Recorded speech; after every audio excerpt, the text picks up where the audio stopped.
By the turn of the millennium, 3D mascot platformers had become a staple of the video game console market, with games like Super Mario 64, Banjo-Kazooie, and Crash Bandicoot quickly becoming household names. The success of these titles led to a flurry of 3D mascot platformers, with varying degrees of quality, and it wasn't long before the market became oversaturated. In an ever-increasingly crowded space, how would developer Insomniac Games stand out from their peers when they decided to make a 3D mascot platformer of their own?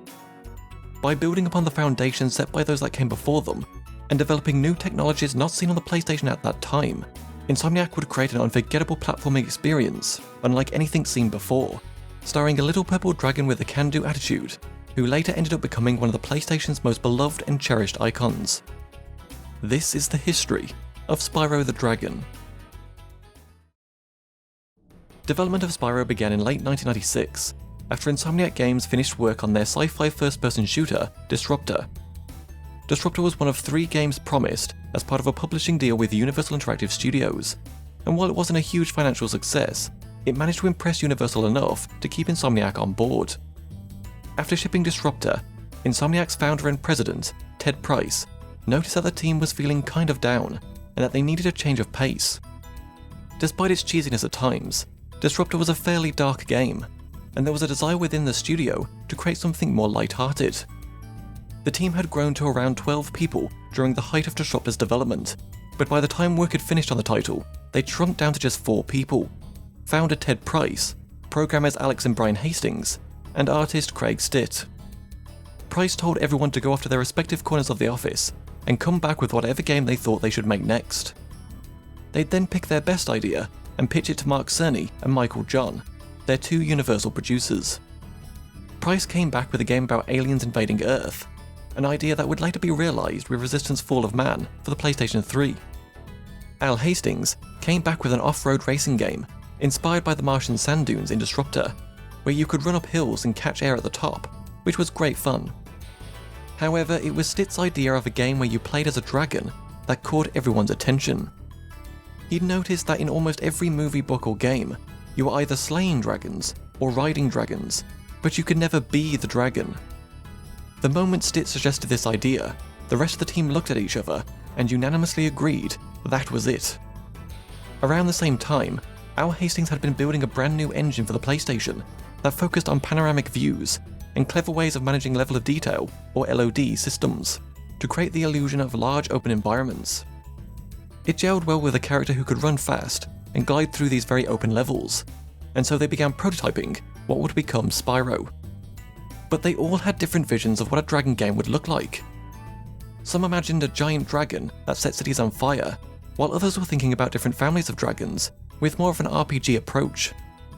In fact, Stitt's original pitch for Spyro was completely different from what the game eventually became. The original pitch, known as Dragonspan internally, featured a classical stereotypical dragon that started out as a hatchling and then grew throughout the game to finally become an ancient and enormous dragon. It was a much more serious game, very Dungeons and Dragons, with Stitt wanting to be Smaug from The Hobbit, or the dragon from the 1981 film Dragon Slayer.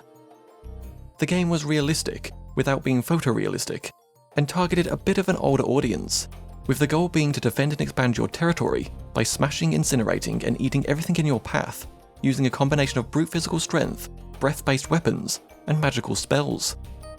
Internal documents listed the game as a third-person shooter, with a wide variety of gameplay styles, including breakout levels, where you're imprisoned and must escape by smashing through walls, forced scroll levels, where you fly up a volcanic shaft as lava rises, strategic strike levels, where castle troops build structures to reach your lair, requiring you to go back and forth between destroying the soldiers spawning castles and the structures they're building, aerial battle levels, featuring one-on-one dogfights, defender levels, where stolen dragon eggs must be retrieved to ensure your race's survival, and even bonus mating challenges, where you show off your new moves to impress female dragons, and/or fight other male dragons to, quote, get the girl, alongside many other gameplay ideas.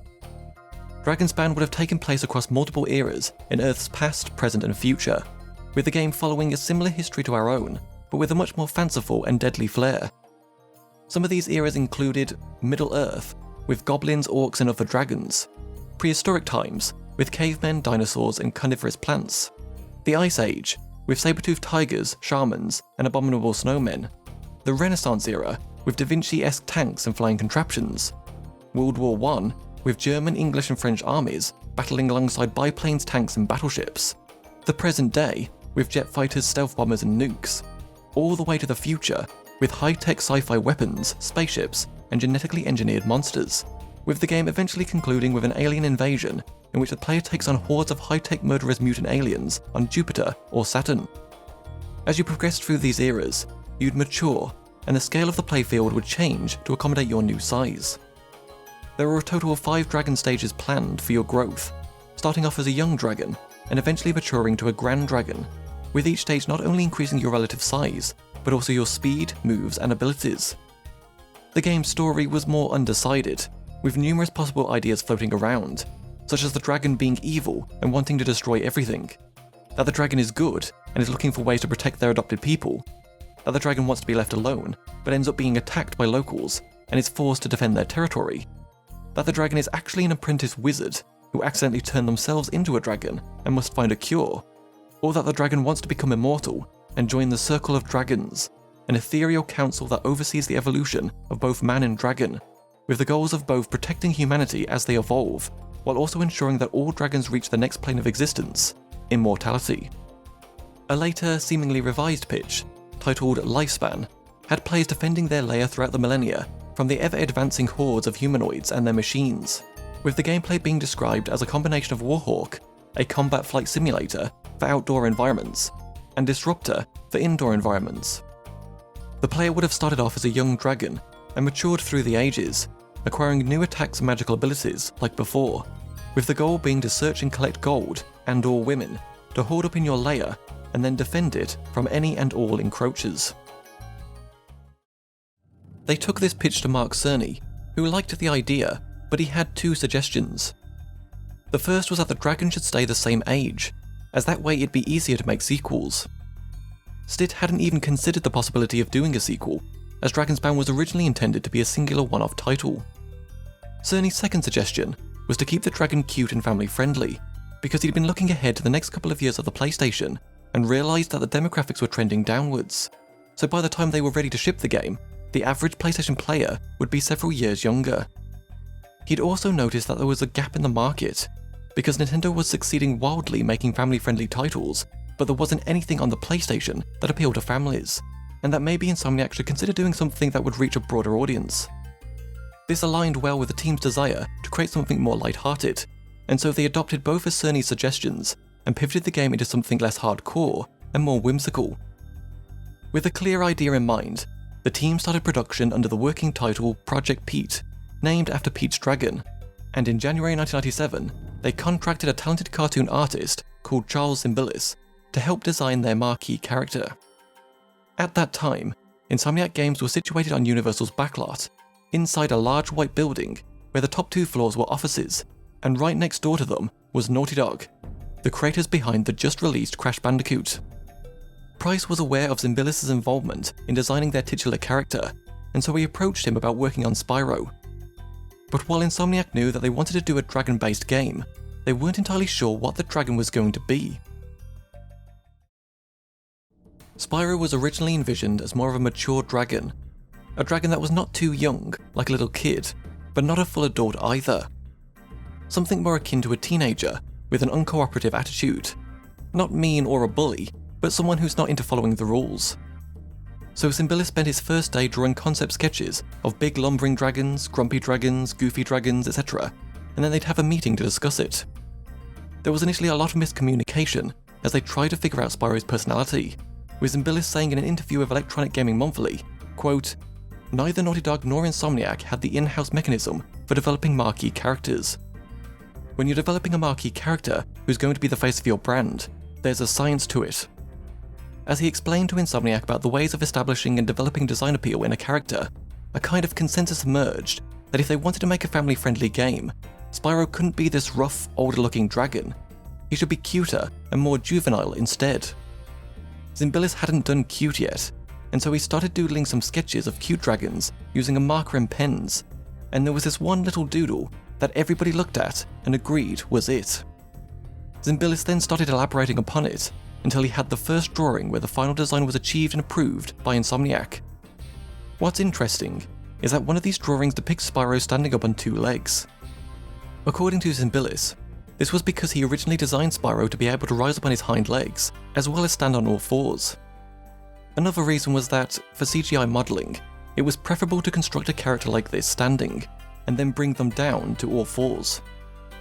After the final design had been approved, Zimbillis was instructed to really push Spyro's expressions in order to test it out, to see how well it looked with different action and attitude poses as his personality emerged. These drawings are dated 30th of January 1997, which was a little more than 2 weeks after Zimbillis had started creating the very first concepts for Spyro.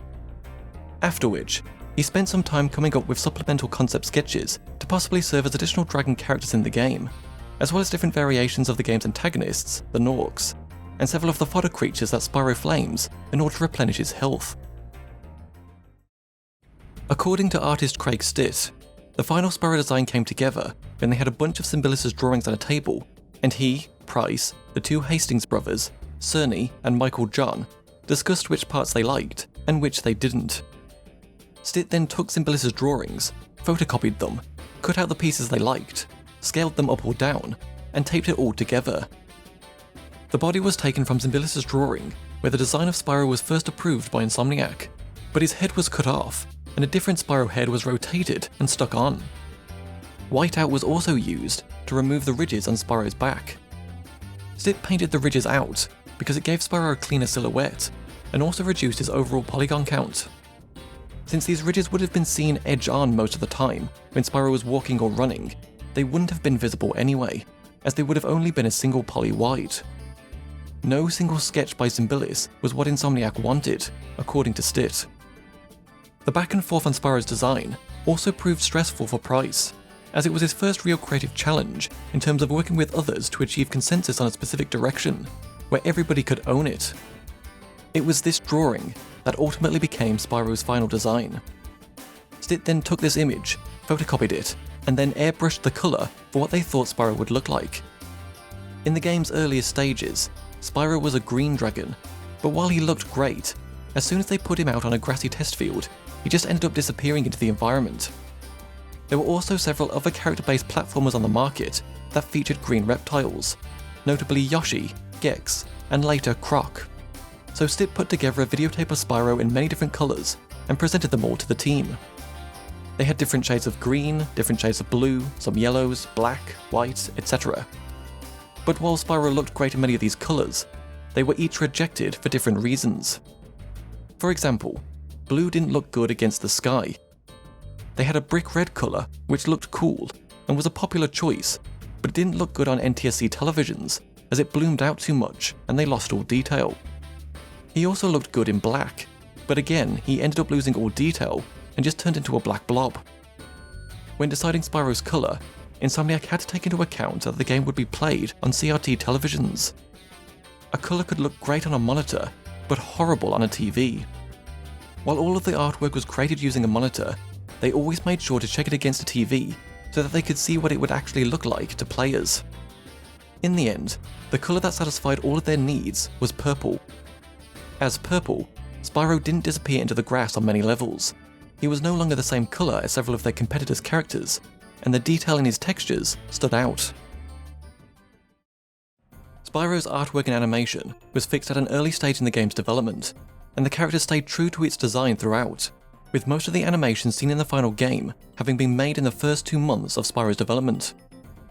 The game's animation was done almost entirely by just one person, Alain Mandron, who joined Insomniac right at the start of the project, back when it was just Price, the 2 Hastings brothers, and Stitt. Mandron was also responsible for designing the game's zany characters, and contributed heavily to the level design. He had a really quirky sense of humour, and just stuck whatever he could think of into the game.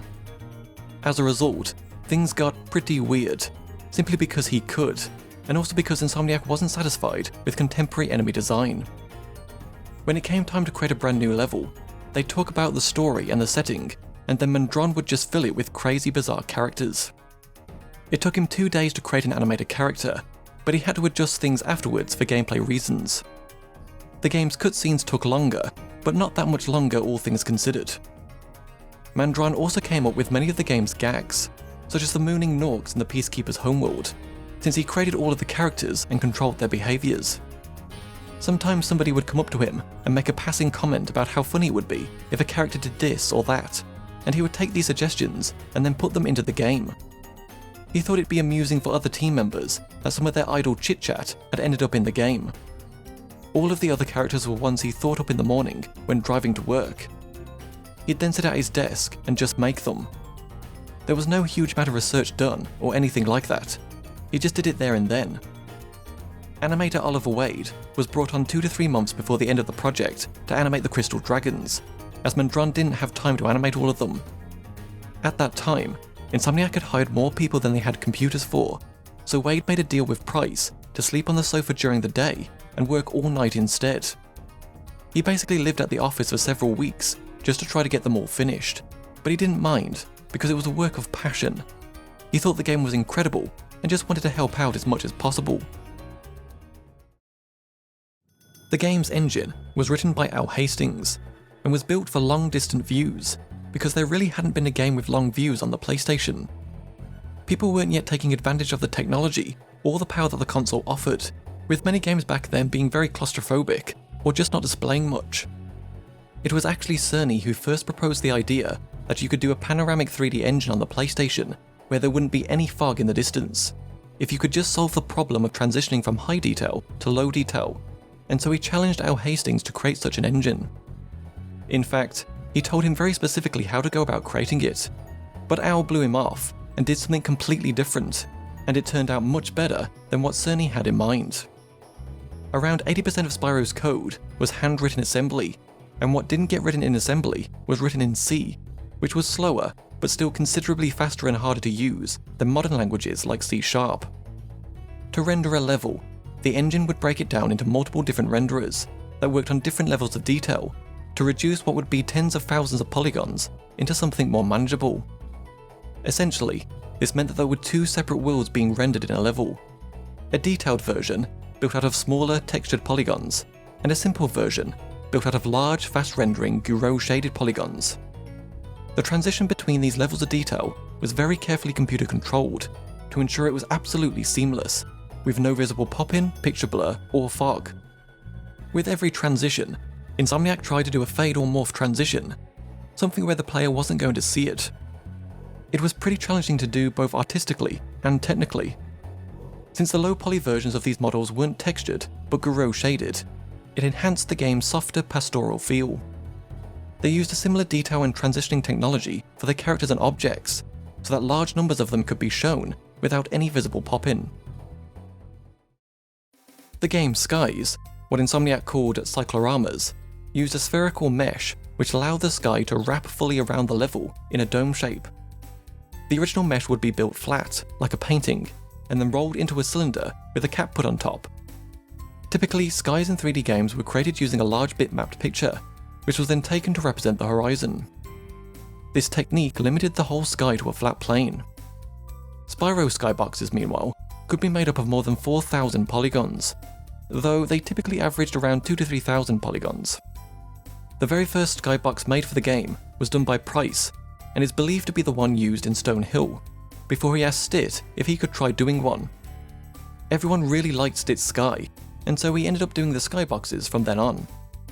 At first he dreaded doing it, because they were very time-consuming and tedious to build, as the tools at the time were very basic. It wasn't hard to work on them when they were flat, but once they'd been turned into domes, making changes or fixing something was cumbersome.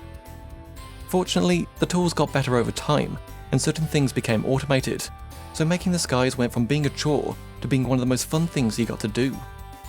When designing the skyboxes, Stitt would talk with the level designer and the artist doing the level to decide what time of day and what mood they wanted. Then he would look at the map and decide if the sky needed a focal point and what that might be. Often by this time they would have a very rough 3D mock-up built that he could run around in. He rarely, if ever, drew out any of his ideas on paper. Instead, he just dove into the model and started sculpting. Environment artist Chad Dezern, who was brought on during the development of Spyro 2, described the process of making the skyboxes during an Insomniac Games live stream. Quote, It involved trying to imagine what clouds would look like in triangle form, almost like hand-drawing vertices, and then going through and hand-painting all of the vertex colours and trying to get them to blend together without any other real guidance for how to handle the tone of it. With their technology in place, the team moved past the concept phase and started putting together a working demo. Insomniac heavily referenced Super Mario 64 when making Spyro because of Mario's fluid and responsive movement system. When the game released, it became a huge hit in the office, and they played incessantly through the first level, spending most of their time in the opening area outside of Peach's castle, just running around in circles, climbing trees, and jumping. They were trying to figure out what made this game so special, and they realised that everything you did with Mario felt good. Brian Hastings referred to this as the game's toy factor, and as a result of this approach, Spyro was fun to play before they'd even put a single enemy in. They spent hours in their test levels just running Spyro around in circles, asking themselves if it felt as good as Mario, was the control the right balance of responsiveness, and did the animation look fluid? The latter of which ended up being pretty difficult to get right, because when they had Spyro stop on a dime, it might have felt better gameplay-wise, but it looked incredibly artificial. In order to resolve this, they made Spyro slide instead of stopping abruptly. Since this was their first attempt at creating a 3D platform game, their goals initially were just to figure out how to make 3D platforming work. Like how to make fast movement work in 3D without giving players motion sickness, how to create platforming and combat challenges without the precise sense of distance you get from 2D, and just generally what kinds of metrics resulted in fun level design. According to Stitt, their test level was just a flat plane with a simple grass texture and one or two blocky structures to give you a reference point, where you could run Spyro around without any enemies being present. You could run around for 10 to 15 minutes, doing nothing but chasing your own tail. There was no gameplay or anything of the sort, but it was fun. Price also recorded a test level that was sort of a precursor to the Magic Crafter's homeworld. They had built a series of plateaus with white marble structures on top of checkerboard floors that had an overall pastel pinkish feel, which they later took inspiration from when building the Magic Crafter's level. The Peacekeeper's homeworld also started out as a huge test level that was made very early on, shortly after they had Spyro up and running. It started in a castle that was built on a small island. There was a long narrow bridge that ran from the island to the cliffs of the mainland. From there, it went through some rooms and down a pair of curling ramps. This all led to a small valley that was filled with a huge hedge maze. There was a small cave at the top of the mountain on the far side, and also a very long skinny bridge that went across the oceanside castle to the small cave. They used it to test out very basic things, such as the camera, how tight a hallway or pathway could be, etc. They spent a lot of time putting together test levels to see what worked and what didn't, but it wasn't until they added that third dimension with gliding that Spyro really felt different. No other mascot-type characters that were like Spyro existed. There was just simply more they could do with this character. To help with the accuracy and fluidity of Spyro's control and camera systems, Insomniac hired Matt Whiting, a rocket scientist from NASA. The smoothness of the game's controls can be attributed to Whiting's ability to squeeze an enormous amount of matrix algebra into the tiny slice of computational time that the PlayStation could supply.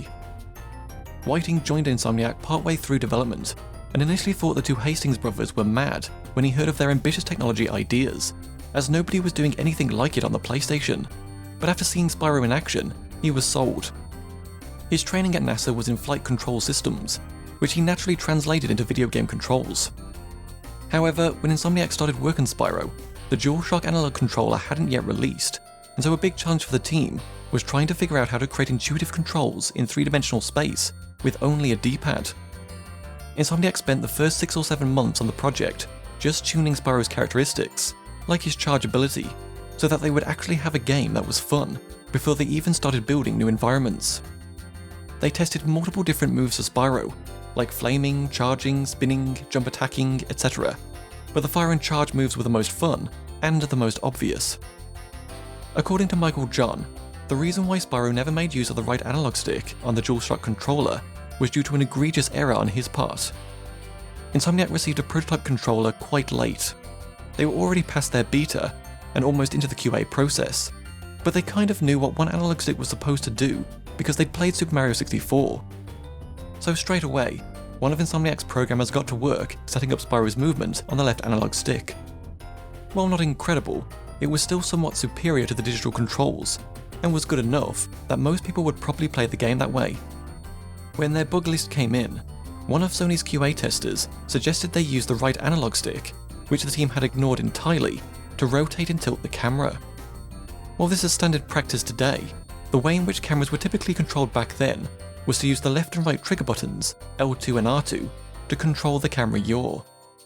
When John saw the QA tester's suggestion, he scoffed at the idea and sent back a very rude comment, saying something along the lines of, "Thanks for your input, we'll be ignoring this." And so Spyro shipped without the right analog stick doing anything. As for the game's camera, the team initially focused on making it serve the gameplay the best it possibly could. However, this meant that it aggressively tried to stay lined up with whatever direction Spyro was moving in. Playtesting revealed that the fast-paced dynamic motion of the camera as it tried to keep up with Spyro's movement caused some players to feel motion sickness, so they dialed it back in several key areas to find just the right balance. For example, the up and down motion of the camera following Spyro as he jumped felt very much like a boat riding on waves, and thus had the same effect. To fix this, they allowed Spyro to move up and down a little on screen, which ensured the camera remained steady while still showing what lay ahead. They also purposely kept the environments uncluttered so that the camera would encounter fewer structures and objects which it might get stuck on. Insomniac spent a lot of time refining their camera code and getting feedback from the focus groups put on by Sony to make sure the camera worked as well as possible. In order to provide an easygoing and inviting experience for new players, Insomniac made the camera swing around Spyro as he moved to stay focused on where the player was heading, so that you could play the game without ever manually moving the camera. For example, the whirlwinds always leave the player facing exactly where they need to go next. They also gave players the option to choose between two different camera styles, passive and active. The former moved slowly, so that players could get a good look at the scenery, while the latter moved right alongside Spyro everywhere he went, to ensure you'd see exactly where you're going. When it came to Spyro's art style, Insomniac faced the challenge of creating a unique look that would set it apart from an already crowded field of platformers and other titles with dragons and medieval worlds. Before starting work on the game, they developed a set of artistic guidelines that they came to know as their production design bible. First was to use bright, saturated colours.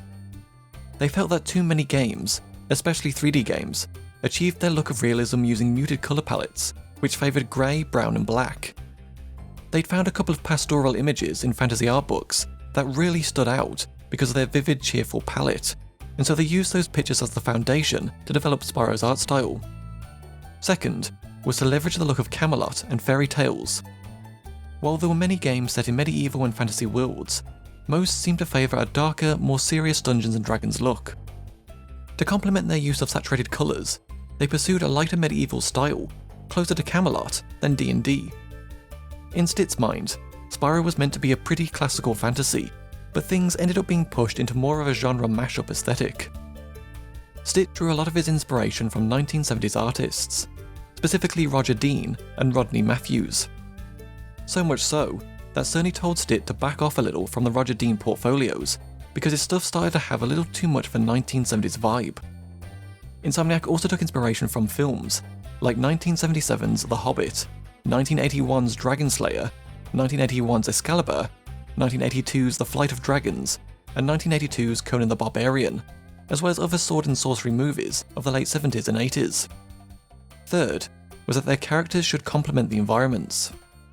Much of the game's personality came from its animation, so it was important to make the characters stand out from the environment, while maintaining their fantasy theme.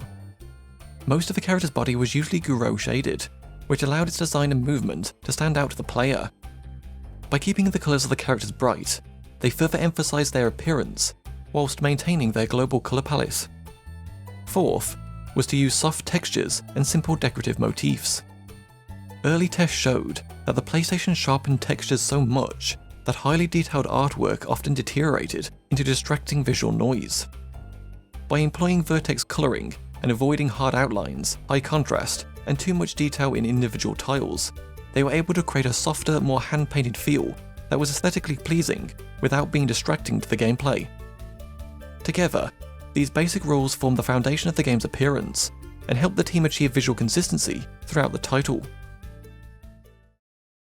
A number of technical and gameplay elements influenced their production design as well. Since their engine didn't use fog to reduce the on-screen polygon count, many areas of the game were designed to hide large portions of geometry in the distance.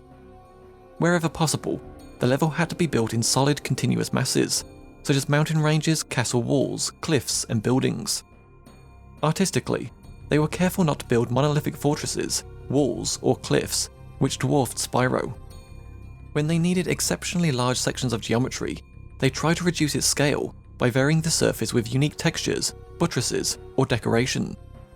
Since Spyro could glide great distances, the team needed to design areas that would contain him, yet not feel enclosed.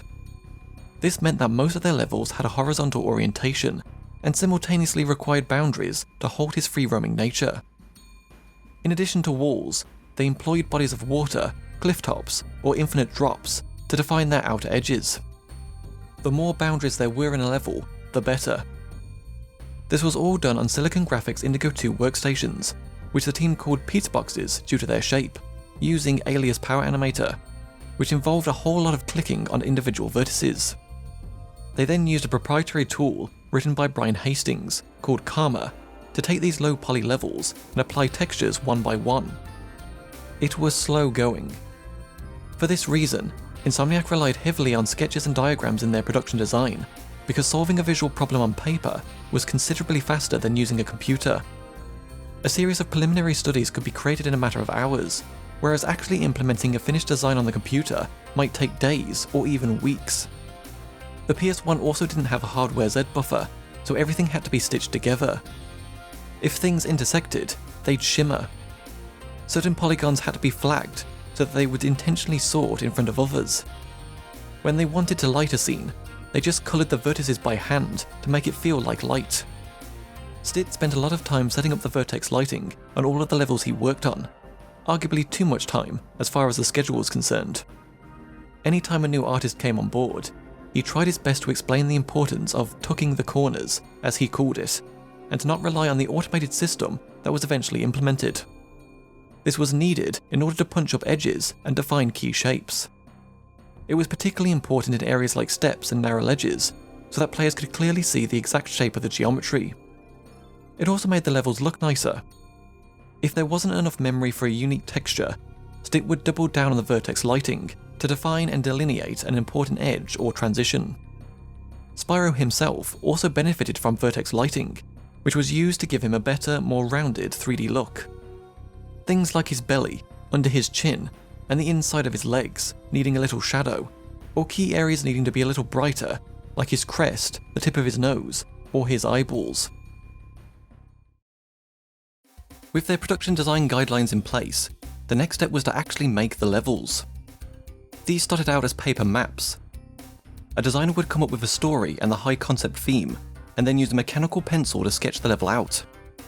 These maps would typically be 2 pieces of graph paper stuck together, or possibly even 3 or 4 if they were feeling ambitious. They'd then be scanned into the computer and given to the level artist, who would put together a crude 3D version in Alias Power Animator by literally tracing an outline of all of the areas on the map, extruding columns and platforms to the right height and shape. Only very basic textures, if any at all, were applied, along with some basic lighting, to help give both the designer and artist a better idea of what the final level might look like. This very rough mock-up level allowed the designers to start refining their gameplay and make adjustments before the real art for the level was made. It also gave the artist a chance to see the level in 3D and to start coming up with ideas for how to build it out, as well as give them a chance to suggest level changes, such as needing some extra space for hallways and paths for all the artistic stuff like architecture, foliage, etc. that the designer would often fail to take into account when designing them. Usually, each artist would pick the levels that they wanted to come up with a design for. From time to time, the artist would create something interesting whilst building the level that the designer would see, and then they'd modify the gameplay to take advantage of the cool area or interesting idea that the art introduced. In the very beginning, they purchased a large block of clay and roughed out some basic 3D level ideas to try and get a better handle on visualizing worlds in true 3D. However, this turned out to be more work than it was worth, and didn't really help much. Spyro's levels were between 4,000 and 13,000 polygons, with Spyro himself being 431 polygons, and the other characters in the game being between 80 and 400 polygons. Due to these polygonal limitations, the level designers had to pay close attention to how much you could see of any given camera view, because if too much was visible on screen, it would tank the frame rate. Stitt recalled how frustrating it was to build some of the levels, as he had to keep in mind that they needed to be as low poly as possible, only for him to have to go back and simplify them further because the frame rate would bog down, or because of some other issue. There were times when having a certain set of textures would be problematic, or certain geometry that just didn't want to work. For example, in one of the Magic Crafters levels, Stitt recalled there being a cave that took forever to get the rock pattern to not look like wallpaper, so that you couldn't see the repetitiveness stamp in the texture. Similarly, Price recalled how making grass look non-repetitive while still working with their palette and creating something that looked semi-believable on the PS1 was extremely challenging for Insomniac on the art side, because they had very little space for textures, and they had to figure out how to tile the grass in a way that didn't look like tiles. Unlike other platformers at the time, Spyro's levels didn't feature unsupported pieces of land floating in the sky for no apparent reason. Instead, players encountered enemies like the Green Druids in the Magic Crafters homeworld, as well as levels like Alpine Ridge and High Caves, who would morph the terrain and move platforms back and forth, complete with particle spell animations. This marriage of character and level design was a hallmark of Cerny's design sense. He wanted to see a full 3D game where the primary focus was on the interaction with the enemies, as there weren't any other 3D games with this emphasis at the time. Insomniac also wanted a game in which the characters could have their own lives outside of the gameplay interaction with Spyro, which is why enemies would often be seen interacting with each other and just completely ignoring Spyro until he got close. Michael John helped to design a lot of the game's early levels, and he explained how travelling in Southeast Asia when he was younger had inspired some level design he'd done for the games. Cerny did layout as well, and they had lots of discussions about what worked, what didn't, and what strategies they should use for things like enemy layout, level length, etc. There were also a lot of great games for Insomniac to reference. Mario was unsurprisingly the best when it came to understanding level challenges, pacing, and mechanics, with the team taking a lot of cues from what Shigeru Miyamoto did so well. Price was also influenced by the Metroid franchise, with Super Metroid in particular being a game that really opened his eyes to what fantastic platformer design was like. It was one of those platformers that he played over and over again, because it was, in his eyes, perfectly balanced. Insomniac's whole design philosophy had been moulded by 2D side-scrolling platformers like Mario and Sonic, and so their idea of what a level should be was that you had a start point, an end point, and you went through it defeating enemies and challenges along the way. However, after building their first 2 levels, they discovered that just exploring the world was fun in of itself. Once they realised this, they shifted their whole philosophy to looking for more ways to make the world a memorable and magical place. They went from making rooms, like the first couple of test levels, to making places with areas where you could walk outside the level and walk on top of stuff. This became a eureka moment for the team, when they asked themselves, what if they just kind of let the player walk outside the level? Maybe that's actually kind of cool. In the level Cliff Town, for example, they made it so that when you got to the very top of the cliff and reached the end of the level, you could turn around and glide over the river to an area that you never thought you could be on before. It was this kind of thing that solidified these levels as places. A place that's worth exploring, as opposed to just an area to go and kill a bunch of enemies. Speaking of Cliff Town, many believe that the level was inspired by Star Wars' Tatooine.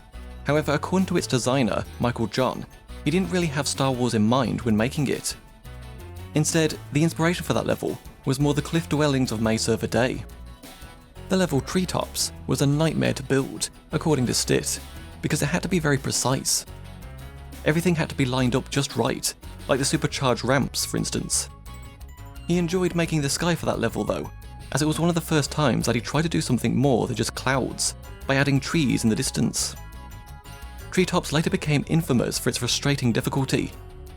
Stitt apparently tried telling the designer, Mark Cerny, that the level was too difficult, but he wasn't able to get him to ease up one bit. According to Cerny, it didn't take long for players to break his design.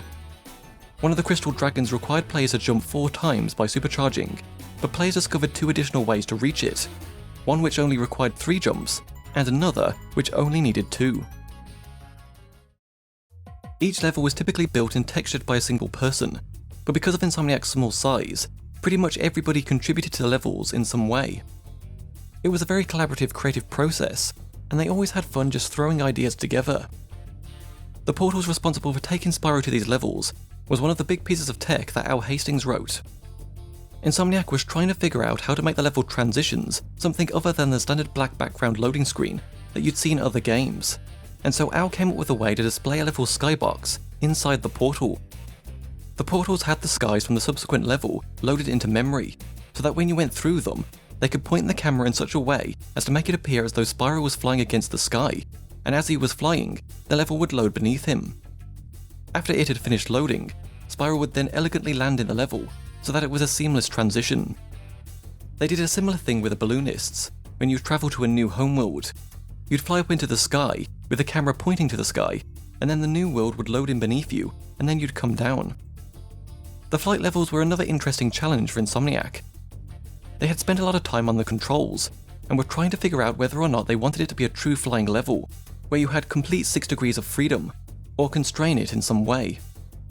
It took a lot of internal testing before they found that sweet spot where it just felt as though you could do anything, but in reality, they were still constraining things so as to not let players get frustrated. The flight levels ended up being a huge hit in the office, with Al Hastings in particular playing them over and over again, trying to get through all of the obstacles in the shortest amount of time, and then trying different paths to see if he could beat the record. He could easily waste 1 or 2 hours doing this without even realizing. Cerny was surprised that everyone found a different route through the flight levels, including the ones where his level design had only one correct route. Insomniac also made the unorthodox decision to give Spyro an unlimited charge and glide. According to John Fiorito, in the early days of working on Spyro, they hadn't yet implemented charging, and so it took forever to get anywhere. When they eventually introduced the charge, it just became so much easier and fun to leave it on. There were initially concerns that players would just run past the enemies and ignore them, but after watching a lot of playtests, their fears subsided, as people typically went after the enemies because it was more fun to play the game that way. For Spyro's glide, they chose not to implement any sort of artificial timer to restrict how far you could go. This meant that, if you found a high enough point, it was possible to glide all the way across a level. While this made levels harder to design, since Spyro's movement was much less bounded, it also gave him something special he could do that no other platforming mascot could. It became possible to design levels with high peaks, where the player was expected to look out across the entire level and spot distant secret areas to glide to. This led to another subtle but important design decision. The sparkle of a gem could be seen at any distance. Even if the gem was so far away that it would be smaller than a single pixel, the game still drew a lens flare sparkle over its position. This was because there were some gems that Insomniac really did intend players to fly halfway across the level to retrieve. Since there was a lot of treasure to be found and collected, it was important for players to be able to easily identify gems at great distances, so in addition to the animated sparkle effect, they also applied motion to them. When they were brainstorming on what to do for chests, they knew that they would have to do something other than just your standard treasure chest, because that got old pretty quickly, and so they came up with a whole bunch of ideas that were connected to Spyro's moveset. That way, you would have to do different things as Spyro to collect the treasure inside these chests, versus just flaming every single one. They wanted to ensure that finding a chest would be an exciting moment for the player, so there needed to be some sort of interaction that felt satisfying. When doing the art for the levels, Stitt liked working in broad strokes of colour, picking 2 or 3 colours that would be the foundation for the colour design for each individual level. The chosen colour palette was dependent on the nature of the terrain, the architecture of the buildings, the time of day, and the weather effects. However, if he wanted to evoke a particular emotion in the player, he had to take that into consideration as well. Once he decided on these base colours, a level's detail would then be defined using various shades and values, along with small amounts of complementary or contrasting colours. Using too many colours could lessen the impact of any one colour, resulting in emotional mud, just as you would if you mixed too many paint colours together. Some levels had multiple distinct palettes, one for each area found within that level, such as one palette for inside a building versus outside of it, but these would still be limited to 2 or 3 colours, with a single master palette of 2 or 3 colours, which set the tone for the entire level. To check the colour continuity between different levels, Stitt would arrange screenshots or test swatches from each level side by side. If one level's look didn't support or strengthen the others, he'd rework the colours in one or more of them. Once Insomniac had a rough design document with its specified levels, they put up a whiteboard in the art room with a brief description of the sky and the core palette for each level. Further along in the development process, small colour printouts of screenshots augmented the whiteboard. They used this whiteboard during development to display all 35 levels with their respective colours, and they went through many changes before the end of the project. If a level took place outdoors, one of the dominant colours in the master palette would be that of the sky. Time and time again, they were surprised at the tremendous impact that the colour and nature of the sky had on a level. There were many occasions when they had difficulty getting the right emotional impact from a level that somebody would suggest trying a different sky, and each time they were taken aback at the extent of change it would bring to the level. Their experimentation with different skies led to the discovery that unearthly colours could create unexpected emotions, which was sometimes good when they wanted to make players feel uncomfortable. They also tried keeping the contrast and colour saturation down, while still keeping colours bright in their textures, because NTSC televisions often pumped up the contrast and saturation, to the point where the images became over the top and cartoonish. The final major source of colour came from shaded textures, from techniques like coloured vertex shading. However, the cumulative effect of this could oversaturate or intensify the contrast of texture colours. To solve this, they purposely kept the base textures somewhat desaturated. Stick credits Kerstin Van Shaveren Butler's textures for the overall look of Spyro's levels. She had a very loose, painterly art style that helped set the original tone for the game. Stitt's art style by comparison was more realistic cartoon, as seen with Insomniac's previous title, Disruptor. He'd often take one of her textures as a canvas to start his textures on, to help him loosen up and be more painterly, as it wasn't a style he was practiced in. He had to learn how to paint in her style, which had a huge impact on Spyro down the road. In order to differentiate each of Spyro's 6 unique homeworlds, Insomniac designed a signature 3-dimensional opening panorama to give the player a memorable first impression, almost like looking at a painting that was inviting you into it. In every one of these home worlds, minus Nasty's world, there were 3 levels to play, a boss round, and a flying stage. In order to visually differentiate them, Insomniac decided to design extreme variation into the game's environments. Typically, platformer environments were interchangeable with the obligatory Fire World, Ice World, Jungle World setup, but Spyro introduced major themes. You'd begin your adventure in a castle garden before proceeding through a desert, snowy mountain peaks, a swamp, a dreamscape, and lastly finishing in a mechanical world.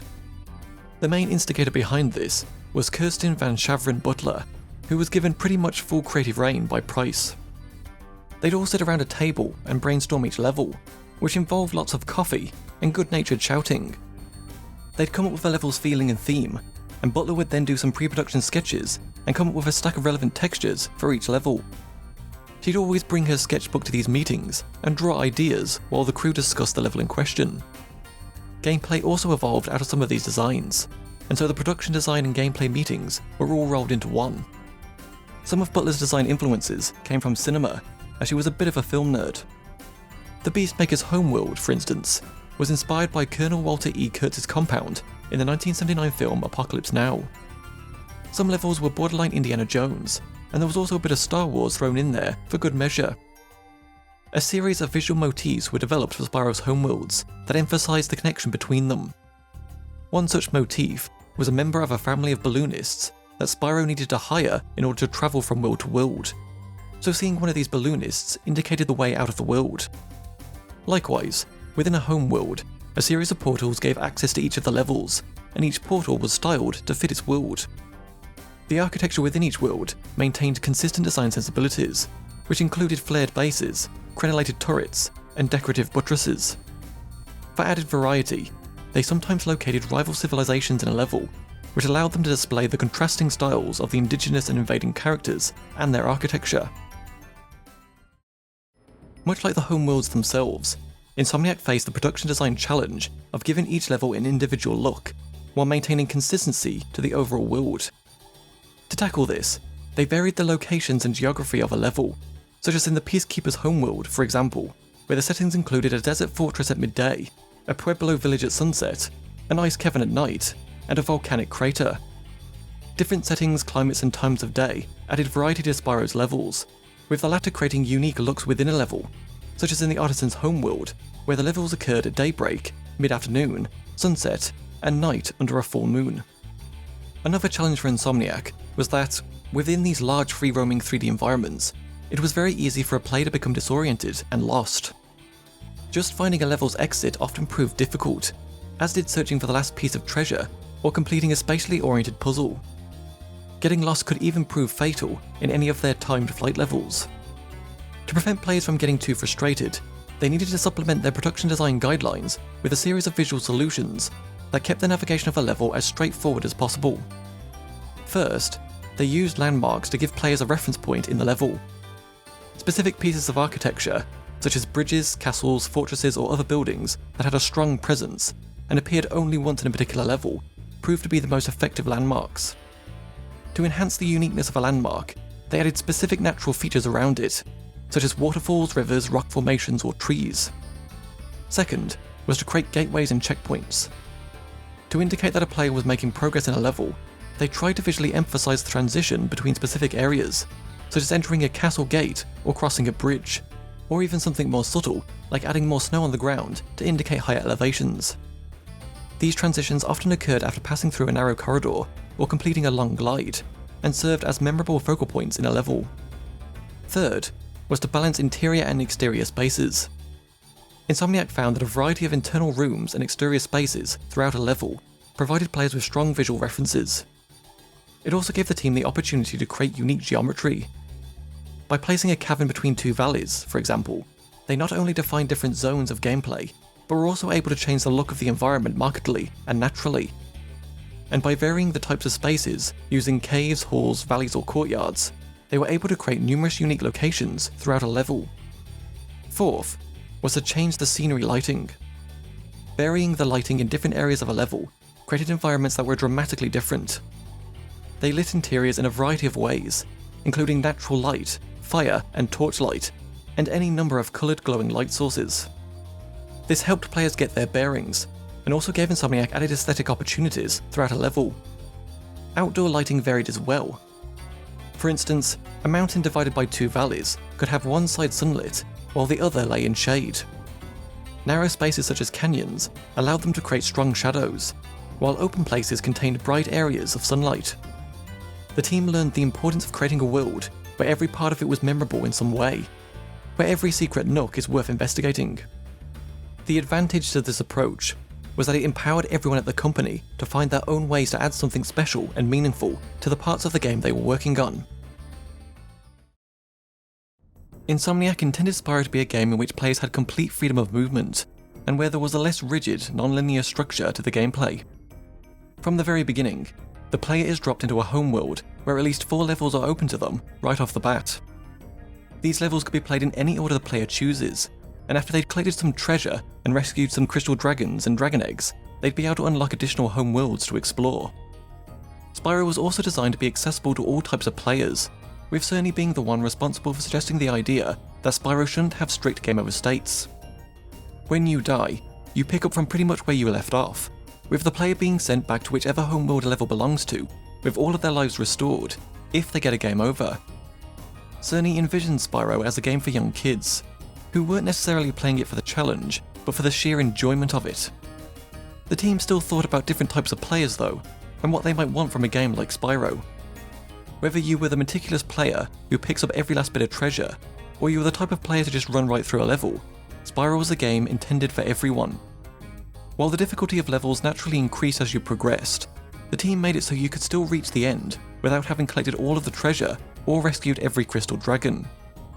According to Price, it's for this very reason that the team didn't include a map to show the player which way to go or where they'd been. Instead, they gave players an inventory which showed them how much of each level was still left to do and which worlds were open to them. Spyro also had some features specifically intended for hardcore gamers, such as with the supercharged ramps that caused Spyro to charge at high speeds. In every instance where these ramps are present, there was a secret area for the player to get to. It was Insomniac's hope that players wouldn't discover these secret areas by reading about them in hint guides or magazines, but by figuring out for themselves where it is they can go and what they can do. Sparx the Dragonfly, whose original name was Tombo, which means dragonfly in Japanese, was created to minimize the amount of on-screen UI. Very early on, Insomniac had decided that they wanted as few on-screen counters as possible, hence the need for a health bar that wasn't a framed counter on screen. One aspect of Spyro that enabled Insomniac to break new ground was its AI system, that allowed the characters to interact with Spyro and each other in a completely independent way. Each character could have its own independent AI from every other character, and there were no limits to the number of control variables. For instance, they could allocate 2,000 bytes of data just to kill a character a certain way, if they wanted to set up some fancy interaction with another character, or move and attack them in a particular fashion. The team also used software interpolation for the character animation in order to limit jarring transitions in movements. The result of all of this was that Spyro's world was one that felt lived in. Characters could hit each other, run away and hide inside tents, fire cannons, throw snowballs, etc. Only when the player got close did the enemies stop what they were doing and pay attention to Spyro.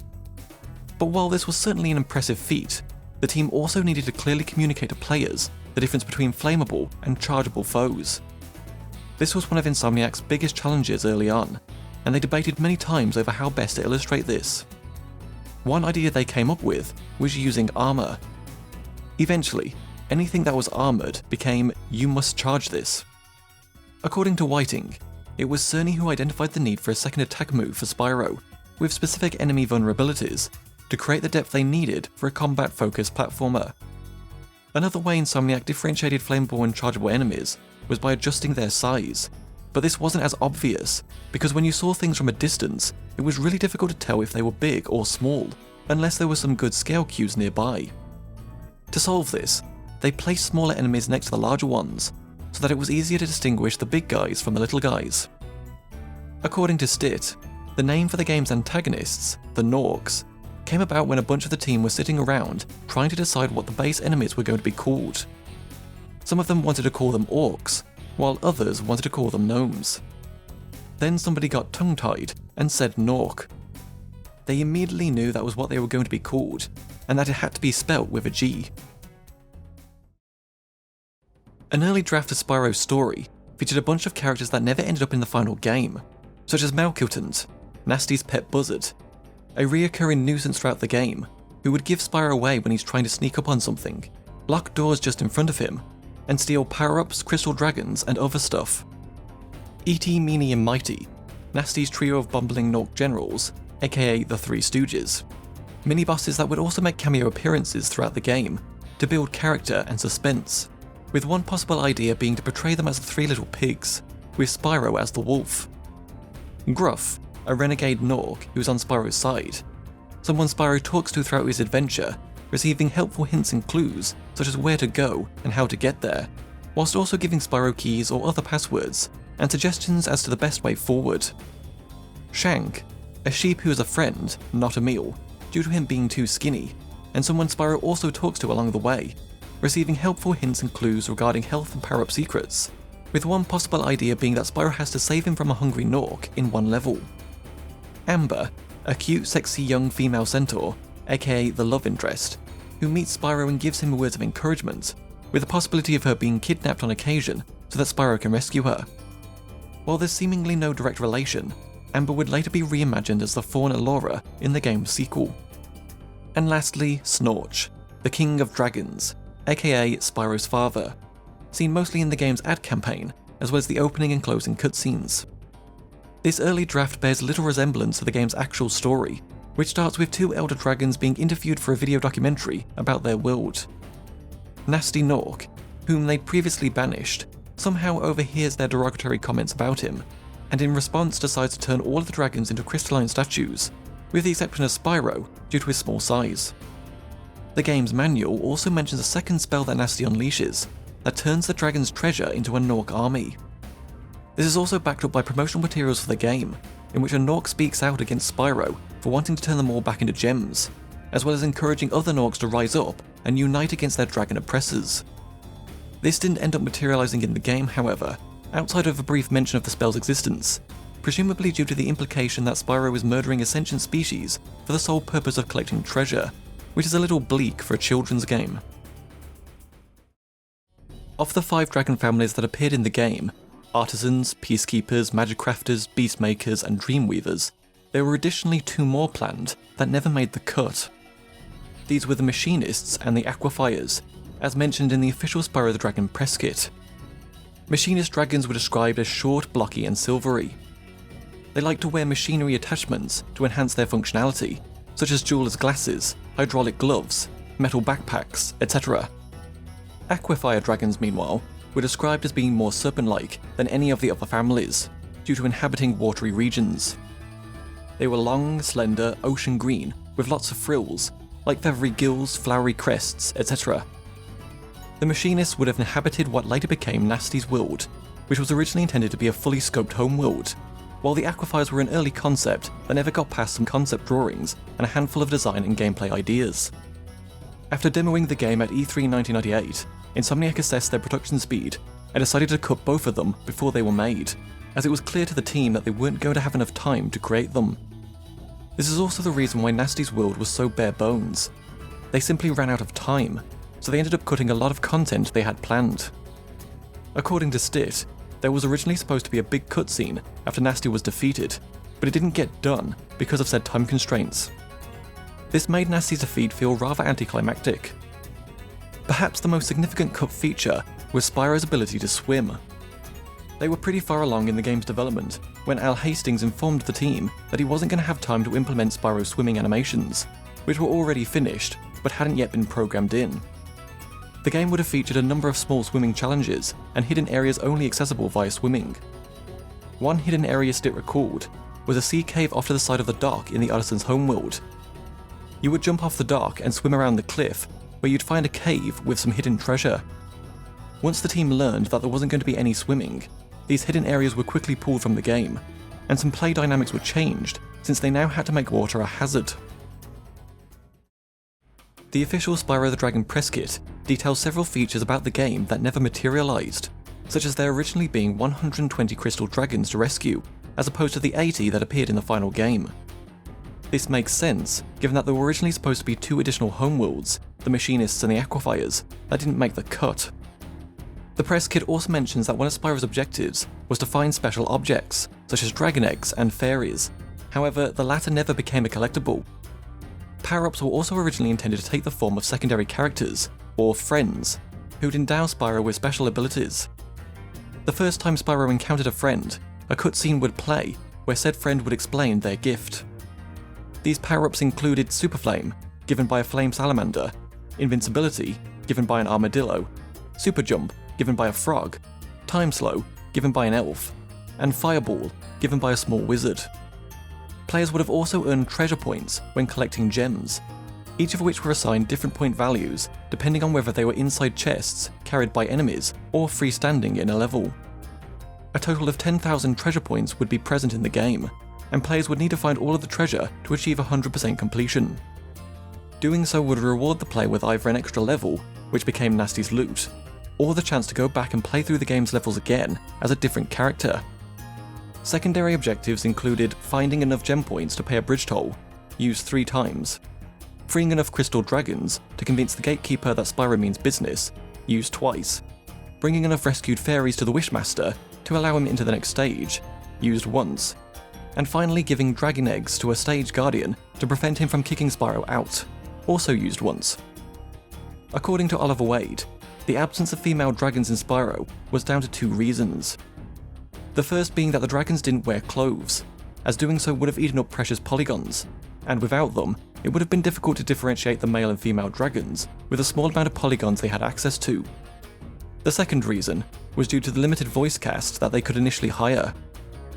Many dragons in the game used the same voice actor because the pool of voice talent was very small, so they had to work with what they had, and at the time, it was an all-male cast. In a Next Generation magazine interview, Cerny stated that missions, use of items, and long-distance shooting all ended up on the cutting room floor for Spyro. There was also originally a Fairy Eater enemy that would have targeted Sparks, thus depriving Spyro of his extra lives. However, this ended up being scrapped. Instead of the balloonists, the game originally featured a talking boat that would ferry Spyro and tell him things along the way that he would need to know about the new world they were going to. A screenshot showing an early build of Spyro does show a boatman, but it was just a man and not a Wind Waker-esque talking boat, as was originally planned.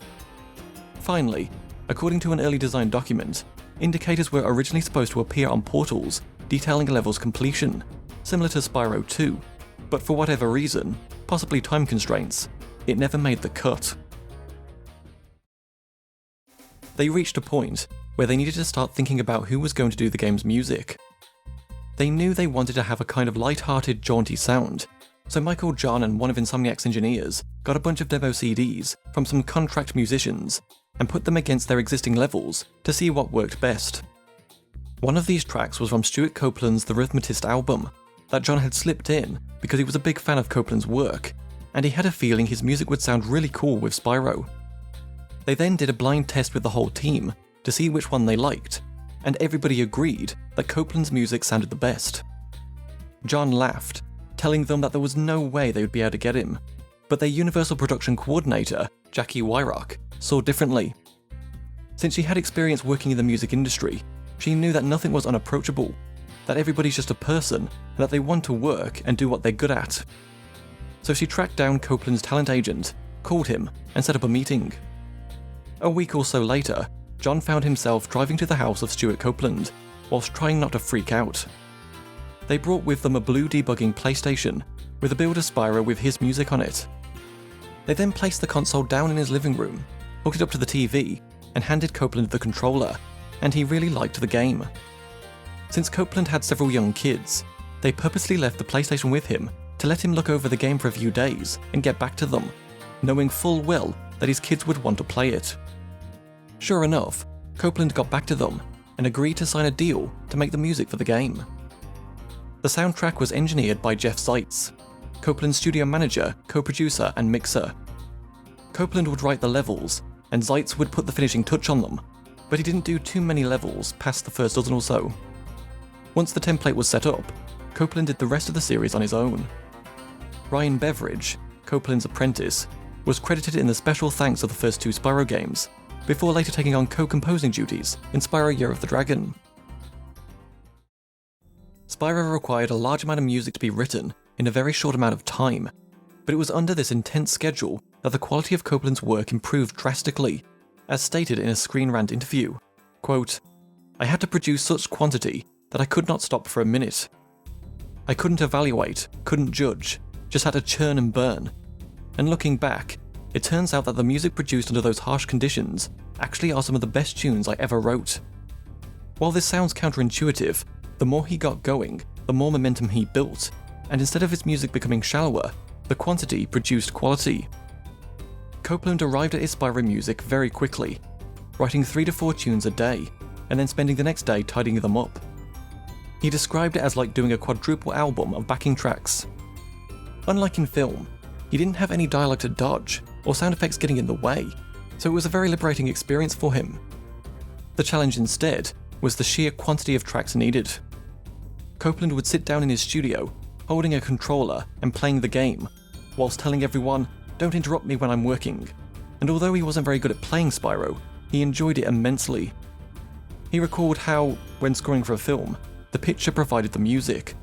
When he saw the scene, he'd just start hearing the music, and when he saw this purple dragon running around in a very benign world, it visually had an atmosphere, and that atmosphere is where the music came from. It was very different from what he was used to. There weren't any show and tells with the directors telling him that this line needs to feel the dishonesty, but there's a kind of hope underlying it, with a hint of humour, etc. With Spyro, he was just playing the game, and writing music that he thought would fit best. While his first few tracks were judged by a committee, and went back and forth, leading to debates and discussions, they gradually left him alone. So after the first few meetings with Insomniac, he saw very little of them. Copeland was provided with very early builds of Spyro to play with, and in one version, he recalled how there wasn't a ceiling, so he could fly out of bounds into space, turn around, and look at the entire world from very far away, and then fly back into it. It looked like a movie set. Whenever Michael John came to visit, he'd bring some new levels with him, and it'd take Copeland ages to get through them. Eventually, Insomniac took pity on him and just gave him the cheat codes, such as invincibility.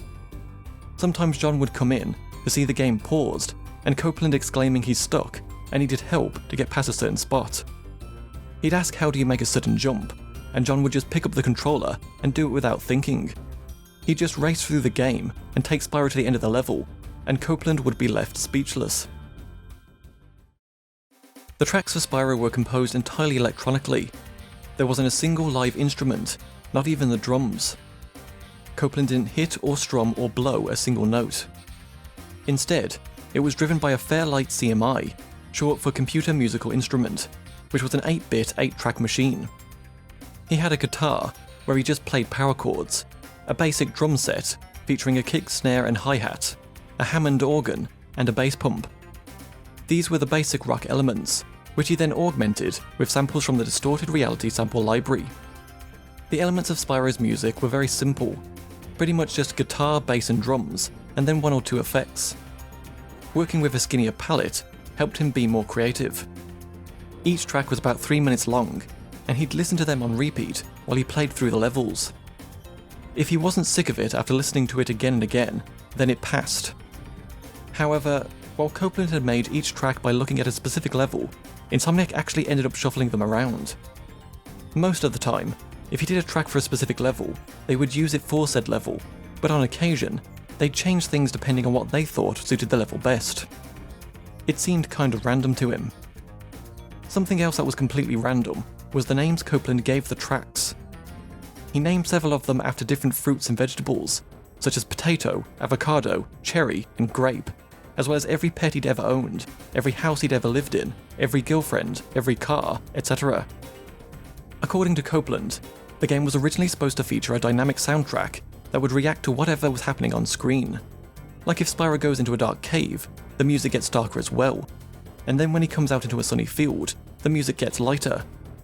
He recalled talking to Michael John about it, but by the time they actually came to do it, the team had already used up every available kilobyte of memory, and only a sliver of bandwidth was left for the music, so it just ran in stereo. The voice of Spyro was performed by Carlos Alazraqui. According to Price, they'd heard the popular Taco Bell commercials where Alazraqui played the Chihuahua dog, and thought that maybe they should try to find out who voiced it and see if they could grab him. Alazraqui went through about 5 or 6 versions of Spyro's voice. He started out really young and had more of a nasally sound, and then he was cooler and older, but this made him too mean-sounding, and so he ended up blending the two, where he sounded like kind of a go-getter, kind of tough, but also nice. He envisioned a little kid that's good at kickball, or that child at summer camp that everybody likes. The game's sound effects were done at Universal Sound by Mike Golem, Ron Horwitz, and Kevin Spears. Insomniac was situated on Universal's lot, so Horwitz popped over and asked them who was doing their sound effects for their games. They didn't really have anybody, so he told them that they had some design experience for TV shows and feature films, and that they also had a really big animation background, which really excited Price, and so they started working together. They used a combination of sound libraries and their own voice recordings, such as with the Norks, where it was all of them just making sounds out of their own mouths. They wanted the Norks to sound like a family of creatures, so there was similarity to all of them. They went through many iterations just to get the right sound.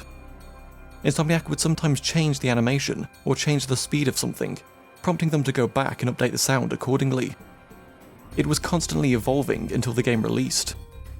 The biggest challenge was trying to find sounds that conveyed the right feel, whilst being just kilobytes in file size.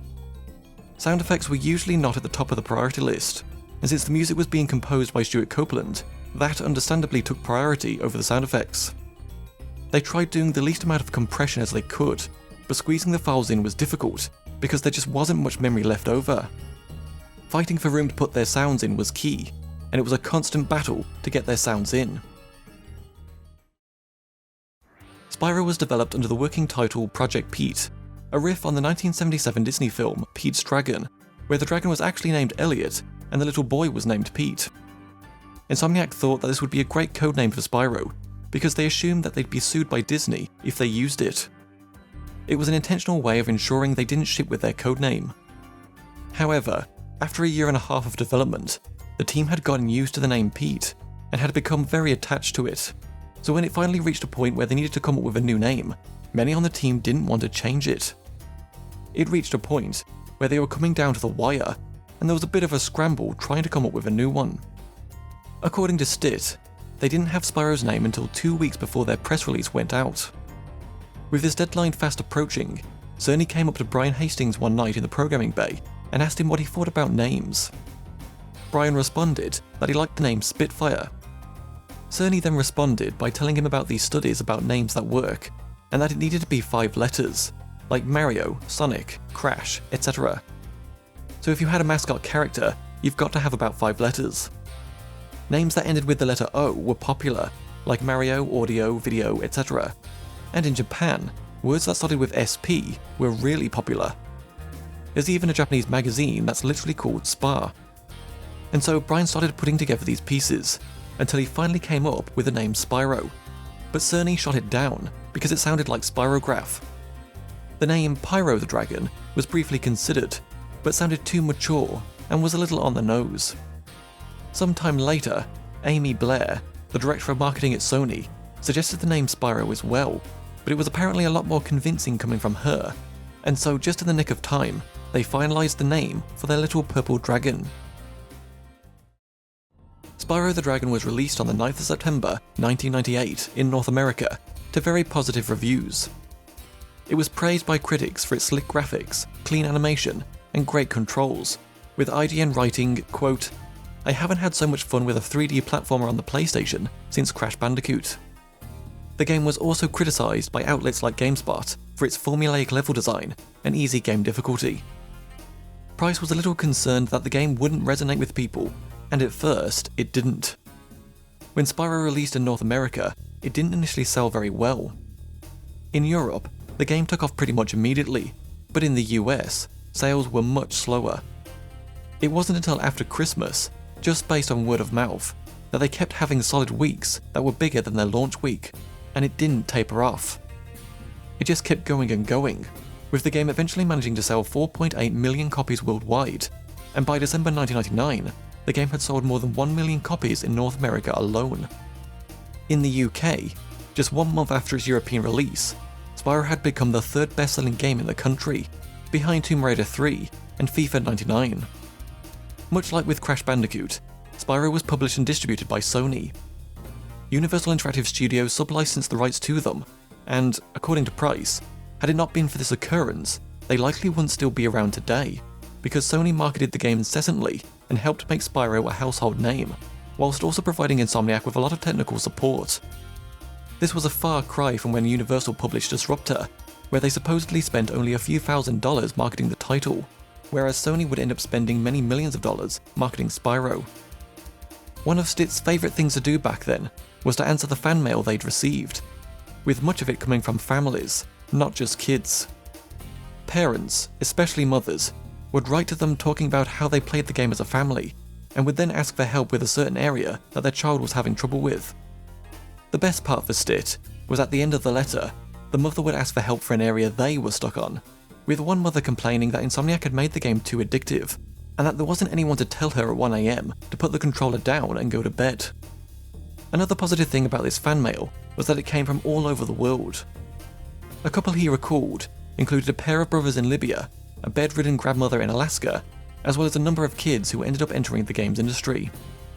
There was one letter, however, where the parents complained that the Norks moaning their children was inappropriate for a kid's game. Stit wrote back and told them he was sorry they felt that way, and then warned them about future Norks, who would have their pants burned away to reveal heart-covered boxer shorts.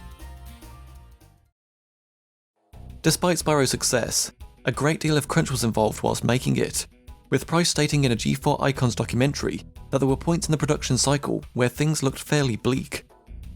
The team worked 40 hours a week, with a little bit of overtime here and there at the beginning, but by the end of the project, 60 to 80 hour work weeks had become the norm, as they tried desperately to finish the game. They ate lunches and often dinners together at the office, with both Stit and Wade recalling in separate interviews that it was common to see people sleeping there also, at least towards the end of the project.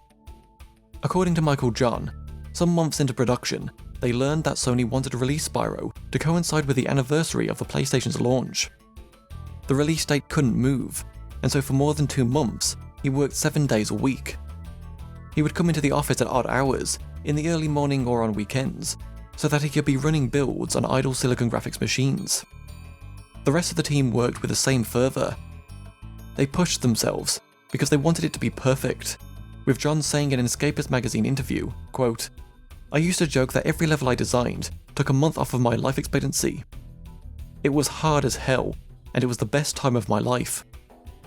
However, these grueling working conditions also brought the team closer together, as they played insane amounts of Mario Kart 64 and StarCraft. Insomniac also had a close relationship with Naughty Dog, as they worked in the same building right across the hall from each other. They shared a testing area where they would have Quake matches almost every night between the two companies. People from each office would also play builds of the other's games when they got close to shipping. This relationship manifested in-game, as Spyro contained an unlockable demo of Crash Bandicoot Warped, and vice versa. Insomniac also held friendly competitions internally during lunch to see who could beat the game the fastest. In a Next Generation magazine interview, Cerny stated that he had reached and beaten Nasty Nork in 105 minutes, or 1 hour and 45 minutes, and that if any readers could beat that, they should send their time to his email address. Thanks to this interview, Cerny's time was actually recorded in the speedrun.com database, where it can still be found to this day. The Japanese version of Spyro is seen by many as one of the worst conversions on the original PlayStation. While numerous changes were made to the game to ensure it was suitable for a Japanese audience, two issues stood out. The first was the camera, which was more zoomed out than other versions, and also didn't follow Spyro the same way. As a result, it was difficult to see where you were going. The only exception to this was in the flight levels, where the camera behaved exactly like it does in other versions. The second issue was with Spyro's charging speed, which was the same as his walking speed in other versions. This not only had a gameplay impact, it also looked awkward visually, as his charging animation barely went any faster than his walking animation. According to Ropyaku Surumi, aka Surumi0600, who worked on the Japanese version, the reason for these changes stemmed from feedback they'd received while playtesting. They valued feedback from playtesting more than anything else, and when they tested the game simultaneously in Japan, America, and Europe, a significant percentage of Japanese people complained about dizziness, vertigo, and nausea. It was a big problem. They couldn't find any reference material to investigate the cause, as motion sickness in 3D games was still a relatively new concept at the time, and so they decided to give up on the cause and instead focus on improving the camera. It just so happened that Surumi himself was prone to motion sickness, and so he used himself as a test subject. He tested the prototype camera and spent dozens of hours scrutinizing videos of intoxicated players, as he put it, while he himself endured the nausea.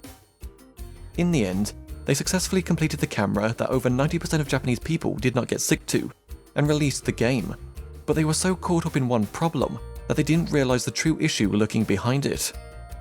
Spyro was designed to be a fun 3D free-roaming exploration game, but after its release, they received many comments about the navigation being too tedious, and that the game should be directed by a map. However, these complaints were only in Japan. In the US and Europe, the game was well received, and was a big hit commercially. The Japanese sales, meanwhile, were disastrous, with it only managing to sell 18,355 copies in its launch week, and a little over 56,000 copies total by December 1999. To put that figure into perspective, Spyro released in Japan on the same day as Saga Frontier 2, which managed to sell just over 409,000 copies in its launch week, compared to Spyro's 18,000. Spyro 2 Ripto's Rage started development immediately after work had finished on the first one. The only question was what, if anything, should change, because they knew players weren't going to be satisfied with just a bunch of additional Spyro 1 levels. The team scrambled, threw out a bunch of ideas, and eventually settled on mini-games, as this would allow them to increase the depth and variety of gameplay. Unlike the first game, where the goal of every level was to reach the end whilst defeating enemies, collecting treasure, and rescuing crystal dragons, Spyro 2 had multiple objectives for each level. The primary goal remained the same: get to the end of the level, which would result in the player being rewarded with a talisman, but in addition to that were 2 to 4 secondary objectives that would reward players with an orb upon completion, which were required to unlock certain levels, including the final boss. The talisman challenges were more straightforward, whereas the orb challenges were more difficult, were off the main path, and were something that hardcore players could really sink their teeth into. The team created dozens of different mini-games, each with their own kind of addictive quality. While these minigames were intended to provide hardcore players with some extra challenge, some of them ended up being far more difficult than Insomniac expected. This was because there wasn't any usability testing happening back then. They just passed the controllers around the office to see if it felt right, but as game developers, they never truly knew how difficult the game was, because they'd been playing it for hours a day and would get used to it. Lava Lizards 2 in the level Skelos Badlands, and Gear Grab in the level Breeze Harbour are widely considered to be the two most difficult challenges in the game, with even experienced players needing to replay them several times. According to Chad Dezern, the latter might have ended up that way due to it being a late edition. It wasn't uncommon for them to get past alpha or beta and have somebody on the team just put a giant new feature into the game because they felt inspired to do so. It would result in all kinds of bugs that they would have to scramble to fix, but the upside was that the game ended up with a lot of cool stuff that people would remember. The minigames were extremely taxing, and were huge time sinks, with their programmers sweating over these little portions of gameplay that the player would spend maybe half an hour on at most. Spyro gained several new moves, including the ability to swim that had been previously cut from the first game, being able to climb ladders, head bash rocks in special chests, pick up small objects in his mouth and shoot them at enemies, and even a new hover move to give Spyro a little extra height at the end of a glide to narrowly avoid falling after just missing a platform's ledge. Spyro also got a little makeover. Stitt had realised that in the first game, the ribs on Spyro's wings were wrong.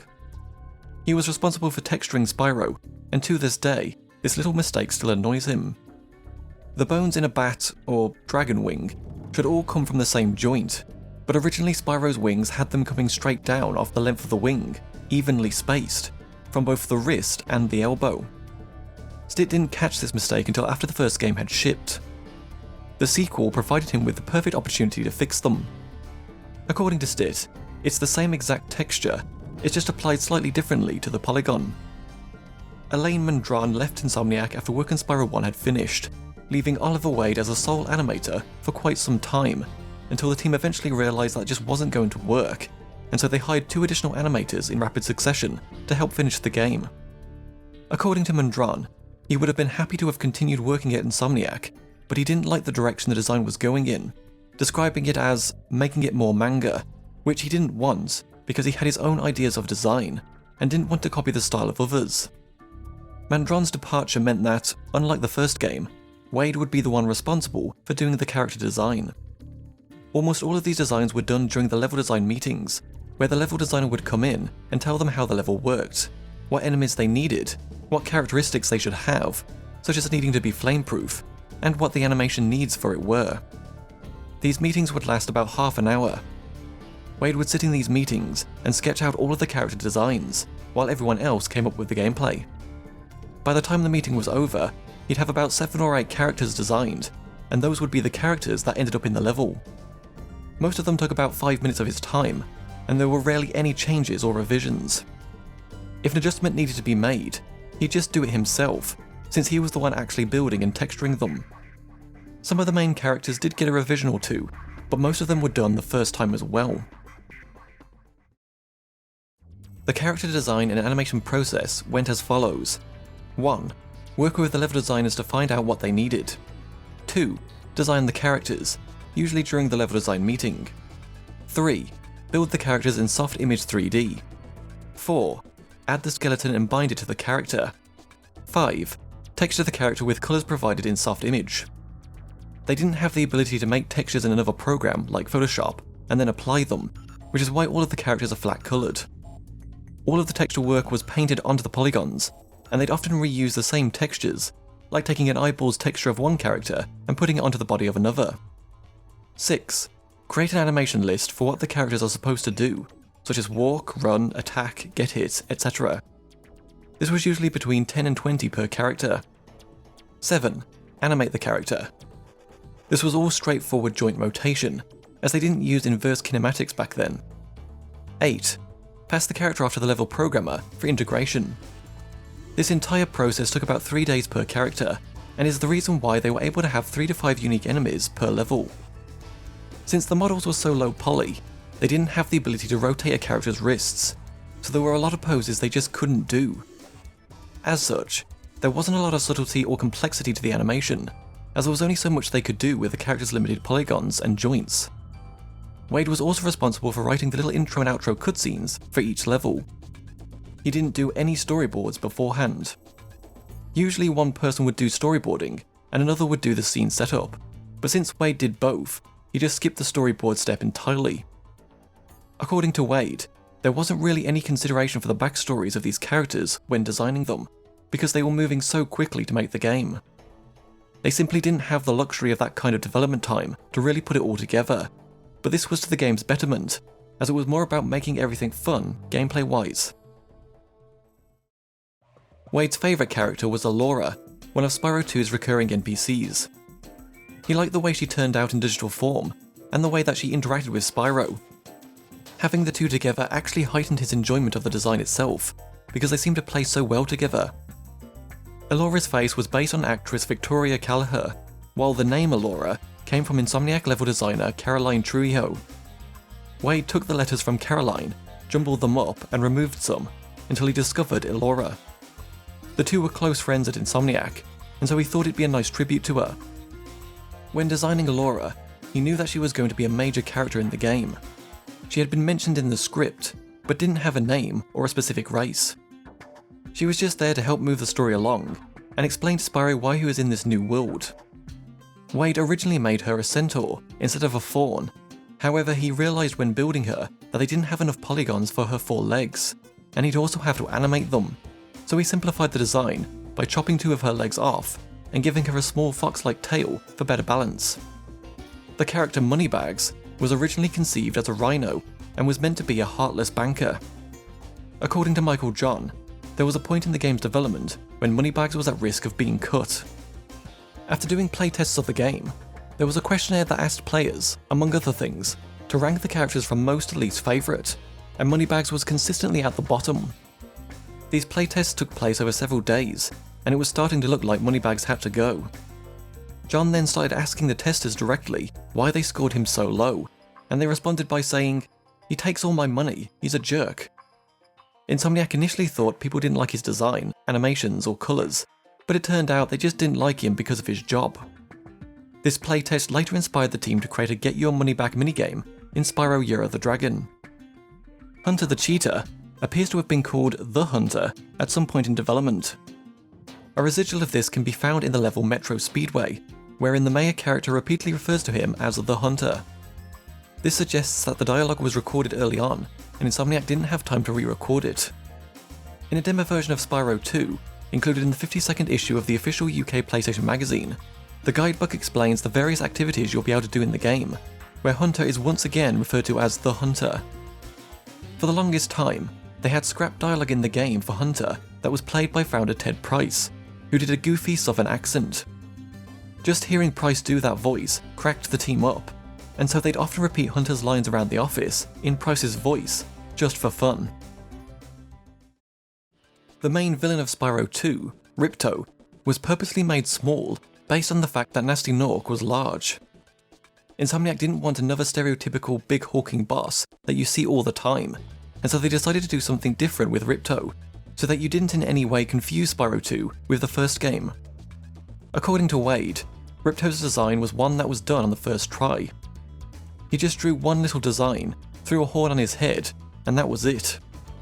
For the longest time he only drew creatures, because he couldn't draw them wrong, unlike humans. There was nothing to compare them to, so when he made Ripto, you couldn't argue that a certain part should be like this or like that. He could make whatever he wanted. The name Ripto came about after the team saw the case for the Japanese version of Spyro. The katakana in the Japanese logo appeared to spell out the name Ripto in English, and so when Wade was designing the character, he went in knowing his name was Ripto. Spyro also had a bit of a personality change, after the team received feedback from people complaining that he sounded like an entitled jerk in the first game.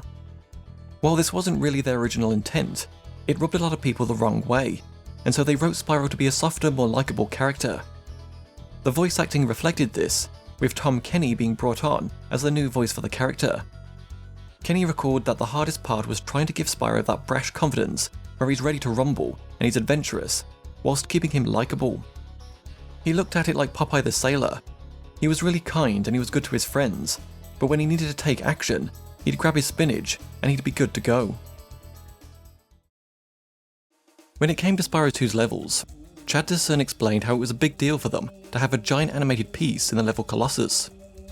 The tiki head-looking doors that rotated after the monks chanted was more difficult to make than it would at first appear, as it involved flagging vertices individually.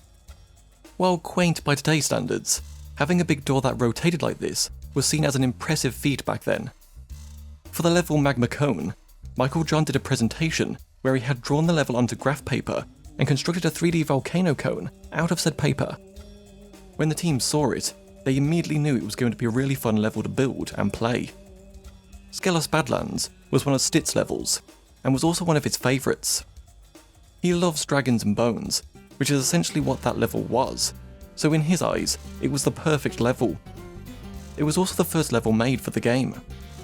The level Aquaria Towers originally featured a gang of Amish Dolphin Rider NPCs, each of which had a unique occupation, but Wade found this concept too weird, even by Spyro's standards, and so they were replaced with seahorses. The names of the levels were also changed from how they appeared during development. According to Price, they had test names for the levels early on, but as they neared their final build, they revisited several in an attempt to avoid overlap between places and, in some cases, to create more magical sounding names. This is because, originally, the levels in Spyro 2 were named in pairs. These sister levels not only shared characteristics with each other, but were also named similarly as well. For example, Breeze Harbor was originally called Zephyr Harbor and was paired with Zephyr Meadows, which just became Zephyr in the final game. Cloud Temples was originally called Mystic City and was paired with Mystic Savannah, which became Mystic Marsh in the final game, etc. Insomniac likely saw reason to change this because, had the level names stayed, it would have led to unnecessary confusion. Traces of these beta names can still be found in the game though, from various NPC dialogue, such as when rescuing the Breeze builder Juliet for the Land Blubber Romeo. He'll mention that they can now finally have their honeymoon in Colossus Springs instead of Idle Springs. Likewise, in the level Cloud Temples, Mergen the Wizard refers to the level as Mystic City after completing the Ring Tower Bells minigame. Some paired levels even have similar looking and sounding characters, such as the Bone Builders in Skelos Badlands and the Ice Builders in Crystal Glacier, which had the beta name Skelos Glaciers. As for the home worlds, there's been much speculation over the years as to whether or not a fourth spring homeworld was originally intended to complement the existing Summer Forest, Autumn Plains, and Winter Tundra homeworlds. Many have wondered why Insomniac would bother making one for each season except for spring, and why you suddenly stop collecting talismans upon reaching the Winter Tundra. Both of these questions can be answered thanks to the game's original macro design document shared by Michael John, which shows that it was actually summer that was originally absent, not spring. The three home worlds are each split into two parts, with the first being titled Sunny Spring Forest, the second, Forest Castle on Lake, third, Autumn Valley, fourth, Cliff Castle, fifth, Dark Winter Plains, and finally sixth, Darker Icy Grotto. The spring homeworld ended up being changed to summer, and, according to John Fiorito, they tried making the game's first level, Glimmer, more spring-like instead, with flowers blooming in the grass. There was also originally a planned narrative reason for why Spyro doesn't collect talismans in the final homeworld. The design document states as follows, quote, Greedio steals talismans from Scrapbook, Scribe explains Rune Quest. Greedio appears to have been the internal name used for Ripto. The Scrapbook was the original name for the guidebook. Orbs were originally called runes. And finally, the Scribe appears to have been the internal name used for Elora. They're described as someone who would open level portals if Spyro had collected enough orbs, and would also explain more about the world, the player's objectives, and features such as the guidebook, as well as demanding to see a partially completed guidebook, a fully completed guidebook, and the lost pages, in addition to collecting 90 orbs, before allowing Spyro into Crush's, Gulp's, and Ripto's boss fights, respectively. The design document also shows that talismans were internally referred to as primaries, that Moneybags was originally the one who explained to Spyro how to glide, and not Hunter, as well as the existence of another NPC, simply called Wizard, which appears to have been the internal name used for the Professor, and was someone who Spyro would have to eventually rescue in the Winter Tundra level Mystic Savannah, the beta name for Mystic Marsh. In the final game, the player would instead be asked to retrieve the Professor's lost pencil. The Head Bash ability was also originally a Stomp ability, though it's unclear if it was a different ability entirely, or just named differently. there was a minigame for the level Metropolis Spires, the beta name for Metropolis, where players were expected to rescue moneybags, and players were required to collect 100 orbs and permanently activate all of the power-up gates by defeating every enemy before gaining access to the super bonus round, aka Dragon Shores. Lastly, in the aforementioned official UK PlayStation Magazine demo of Spyro 2, there's an apparent implication that spitting was going to be a learned ability, as opposed to something that Spyro knows instinctively. This is because, in the guidebook, spitting appears directly after you're told about swimming and climbing, under a section titled Use Spyro's new moves to explore Avalar. However, this is purely conjecture. In the game's first homeworld, Summer Forest, there was originally supposed to be a spiral staircase that would have gone up to a high platform, possibly behind where Spyro initially spawns in the opening garden section, though Stitt, who worked on it, cannot recall exactly. The geometry of the spiral staircase was very tricky, doubly so, given that Spyro had to be able to run up it without getting stuck. Stitt spent a lot of time getting it to work, and when he eventually did, the designers decided to cut it, as it visually made that part of the garden very cluttered. While he was glad to see it go, it stung a little, given how much time he'd spent getting it working. Stitt was also the one responsible for carving the word Brian into Summer Forest's castle wall texture, named after his son. The texture was made elaborately, and was reused elsewhere in bits and pieces so that it wouldn't be too obvious. Stitt wanted it to be pretty subtle, in part because Easter eggs were supposed to be subtle, but also because he didn't want somebody coming up to him telling him to pull it from the game. As a result, coming up with the design ended up taking him longer than it should have.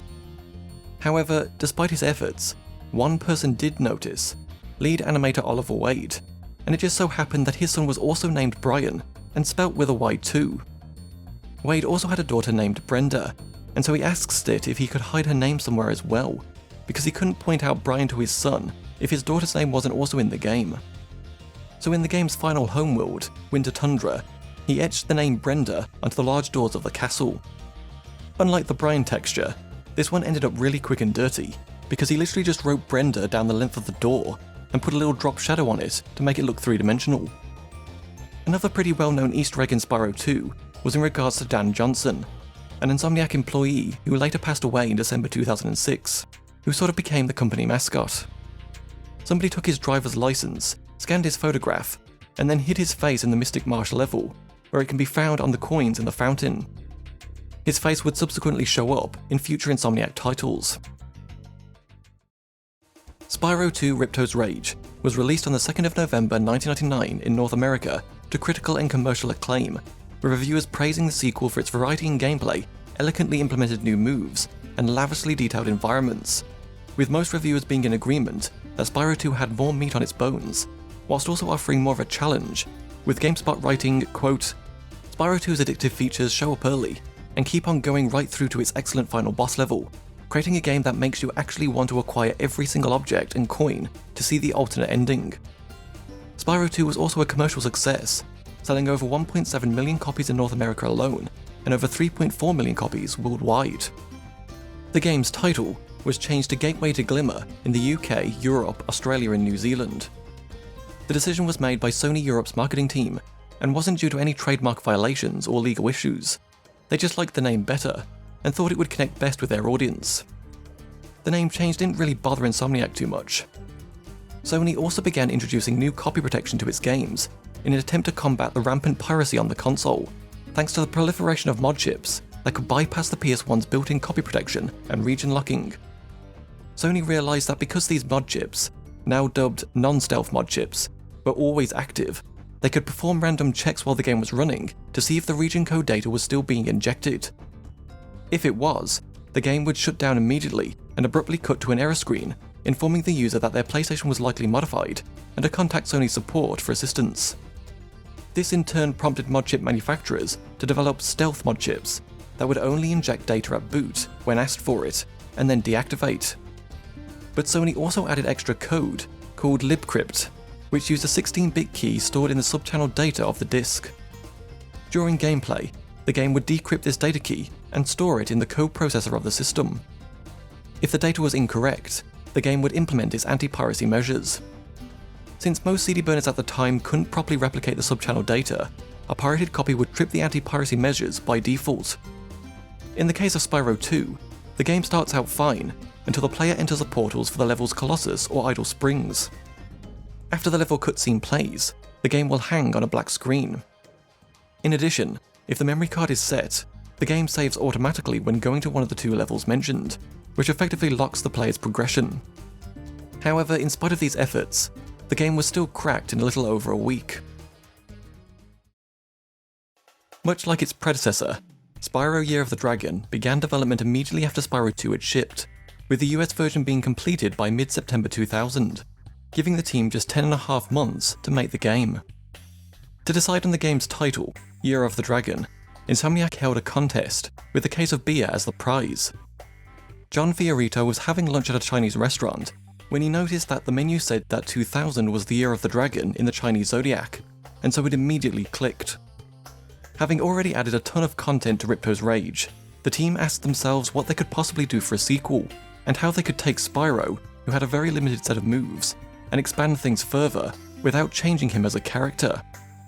Their solution was to add what the team called Critters, 4 playable characters that would allow them to create fresh new twists on gameplay. They felt as though they had taken Spyro as far as they could. They'd grown increasingly frustrated with Spyro's quadruped nature, and the convoluted ways that were devised in order to have him drive a vehicle or operate any kind of machinery or tool. They also didn't want to add new flame or traversal abilities, as they didn't want to burden Spyro with any additional moves. By coming up with the Critters, Insomniac was able to take the focus off of Spyro somewhat and put it onto these characters instead, each of which had their own distinct moves and levels, which helped to breathe fresh air into the series. The team spent a lot of time balancing the different critters so that they had complementary abilities with very little crossover. When designing the critters, Insomniac focused first on what type of gameplay they wanted to create, and then looked at how to make them visually fit the world. Because Wade could design, build, and rig the characters rapidly, they were able to take these critters from concept to prototype in a matter of days. These included Sheila the Kangaroo, Sergeant Bird the Penguin, Bentley the Yeti, and Agent 9 the Monkey, with Sparks the Dragonfly and Hunter also becoming playable for the first time in the series. Cerny, who had played a large role in developing the previous Spyro games, was more hands-off with Spyro 3, mainly reviewing design documents, development milestones, and analysing paper-level layouts. He was initially concerned about the addition of critters, since it looked like a big undertaking, but Insomniac was committed to the idea, and they made it work. Sheila's original concept art was quite a bit different from how she appeared in the final game. She originally had more details, like horns, a red shirt, boxing gloves, and even hair. A model of Sheila with horns can even be found in an early build of the game. According to Wade, he didn't know her name was going to be Sheila when he designed her, so she looked more like a male kangaroo. Sheila's gameplay also had nothing to do with punching, and so having boxing gloves made little sense. Sergeant Bird posed a unique challenge for the team due to his ability to fly. Michael John had originally envisaged Spyro as a flying character and never let go of the idea of an airborne critter. He'd spent 2 years thinking through problems like, how do you keep them constrained inside a space when they can just fly anywhere? And what is the gameplay like if you can just jump and fly away from everything? Insomniac took cues from the helicopter combat simulation game, Black Dawn, which programmer Matt Whiting had previously worked on. The game helped the team design interesting levels for Sergeant Bird to explore. According to Wade, in a 2008 email correspondence with a fan, Sergeant Bird was the only character he recalled doing any revisions for. He originally wanted him to be a pig with a jetpack, but Price was insistent on him being a penguin. However, Wade later contradicted himself in an interview conducted by YouTuber Canadian Guy A, where he stated that it was actually Agent 9 who was originally a pig. Bentley the Yeti was named after Michael John, as his middle name is Bentley. According to John, the team included it as both an Easter egg and a prank. Agent 9's laser was a point of contention within the team, according to Price, as there were those that thought it didn't fit with the game, but it eventually made it in. On the night of finalising the game's Gold Master, Brian Hastings suddenly felt that the Agent 9 sub-level in Fireworks Factory was missing something. There was only one gun, and he wanted to put a different gun in there somehow. Despite 2 of the team arguing with him not to, he won, put it into the game, and it worked. The ninjas in this sub-level also originally took 3 hit points to kill, but this was changed to just 1, and the number of enemies was tripled instead. This helped to make the challenge faster and more engaging. The fifth playable character, Sparks, featured old-school gauntlet-style 2D top-down shooter levels. According to programmer James Justin, the Sparks levels would have been cut from the game if they hadn't found someone to implement them in time. The idea originated from Brian Hastings, but he didn't have time to work on them, so Brian Algier, who really wanted to get them in the game, jumped in to do some of the lighting and artwork, before other artists came on to help make it all happen. During the middle of Spyro 3's development, the team kind of realised that this would be their last Spyro game, and so they wanted to cap off the story a bit, whilst also using this as an excuse to just go crazy with their ideas. For instance, in the level Lost Fleet, players journey through a haunted realm filled with sunken pirate ships, ponds of acid, oversized crabs, and Rhinox wearing ghost sheets that Spyro has to flame up before he can take them out. In the level Charmed Ridge, players explore a fairy tale land besieged by cat wizards, only to see its fairy princess, Princess Amy, elope with one of them on a flying motorcycle. And in the level Fireworks Factory, 2 NPCs from Spyro 2, Handel and Greta, return sporting white ninja outfits, with Greta going through the level ahead of Spyro, walloping any enemies that get in her way, and concluding with a Matrix sequence where she does several stop-motion camera moves. Brian Hastings and Gavin Dodd collaborated on the main storyline, and were interested in expanding the lore of Spyro's world, including the romantic elements between Hunter and Bianca, the assistant to the evil reptilian sorceress. According to Wade, when they were discussing Bianca's design, they wanted there to be some kind of reveal. They wanted her to seem villainous at first, but then have her switch sides midway through and become an ally towards the end. That was the only real guiding principle for what her design was, to give her a hood so that you couldn't really see who she was all that well. This was partially the reason why he made her a bunny, so that when the hood came down, there was a change in her silhouette, which made her appear very different from her villainous version. The sorceress, meanwhile, had a couple of different designs. Her original design had her very much looking like a very large female dragon, with tiny little wings and holding a dragon egg. However, the team decided that they didn't want to introduce female dragons to the series like this, so Wade changed her design into something resembling a fat hippo with a large tail. One notable absence from Spyro 3 were the little intro and outro cutscenes that played when entering and exiting a level, as seen in Spyro 2. According to Wade, these scenes took too long to create, and they simply didn't have time to make them for the third game. The cutscenes that did appear in the game were animated under a really aggressive schedule.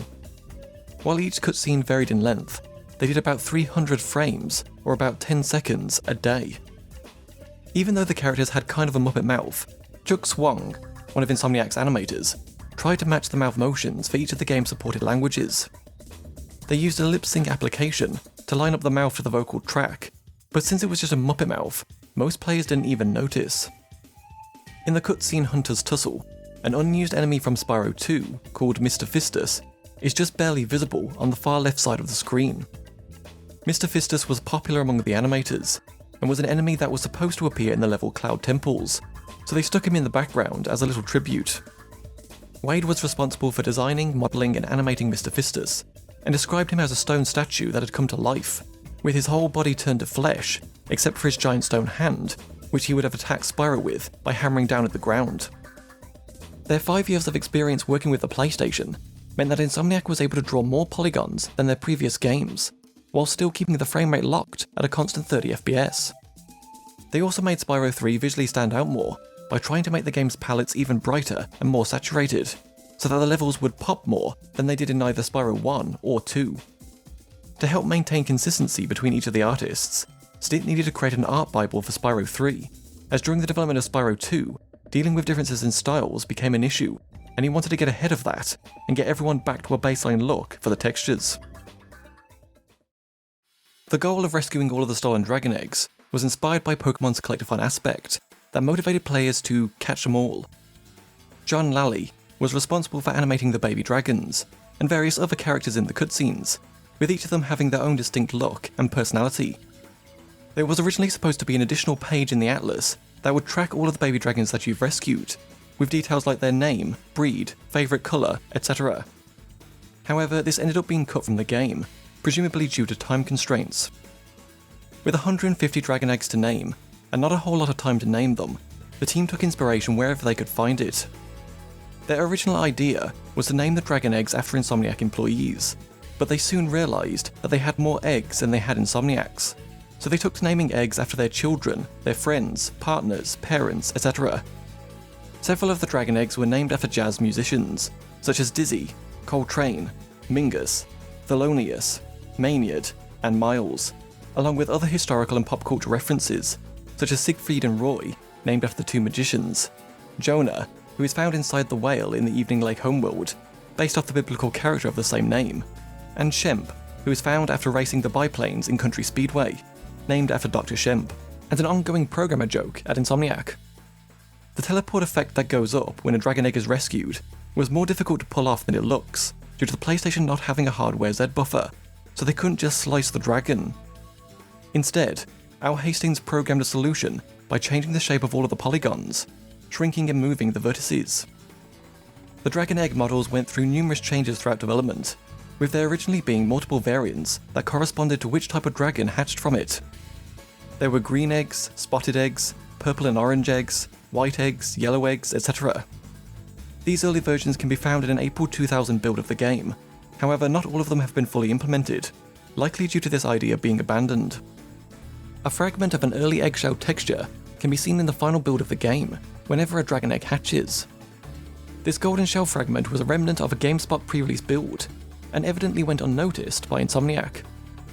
Spyro 3 also introduced Active Challenge Tuning, or ACT, which was created by Brian Hastings to even out the gameplay difficulty curve for players of different abilities. In a nutshell, ACT was designed to monitor how well a player was doing, and interactively tune the game's difficulty so that hardcore players were constantly challenged, while ensuring novice players didn't get frustrated. The system worked quietly in the background, so that most players wouldn't even notice, and was based on collectibles, dying, and failing. So if you failed a lot, died a lot, or didn't collect a lot, the game would move you onto a lower difficulty.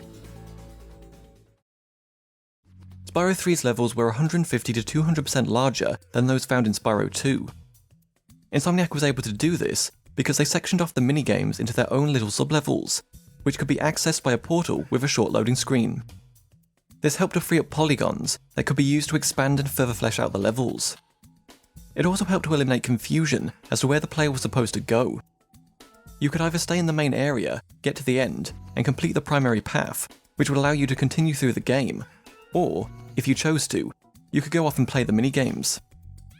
Since the names of the levels would often change throughout development, Insomniac opted to use numbers instead to differentiate them internally, with homeworlds incrementing in tens, like 20, 30, 40, etc., and speedways ending with a 5, like 15, 25, 35, etc.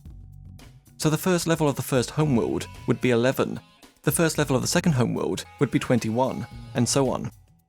Since the target audience of Spyro was young, Caroline Trujillo wanted levels to feel safe and never wanted players to feel lost, a decision that informed Insomniac's horseshoe design, whereby levels would loop back on themselves, often by opening up pathways that connected the start and end of the level.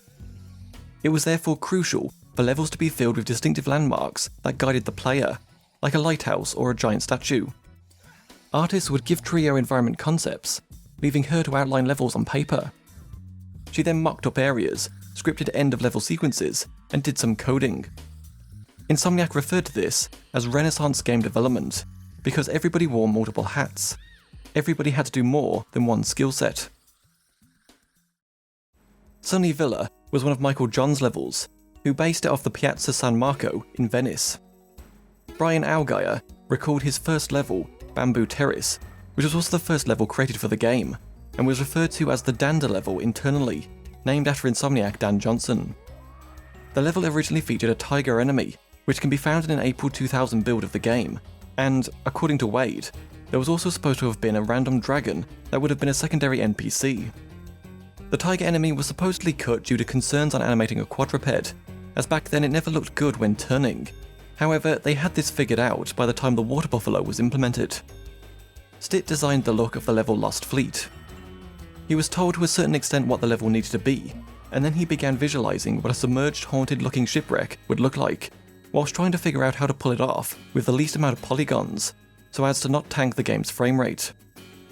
The level Crystal Islands was originally designed by Fiorito as a forest, and so Wade set out about creating enemies that would be appropriate for that setting, including a bear and a flying beaver. However, it wasn't until the level was done, and the characters were completely finished, that the animators were informed that the level was now full of crystals. According to Stitt, the forest concept was dropped due to performance issues. There wasn't a good way to do the trees, though the map itself was kept. It wasn't until the programmers had put the enemies into the level that somebody asked why they had a bear and a beaver running around a crystalline landscape. There wasn't time to redesign, rebuild and reanimate new enemies, so Wade came up with the genius idea of just swapping out the textures to make the bears look crystalline as well. Stitt remarked in a Reddit post that this oversight was likely a symptom of their tight production schedule. Quote, "It is truly crazy that the change never made its way to the animators. I think it goes to show just how much of a crunch and how focused that we were that no one noticed earlier. We were all too busy doing our own thing."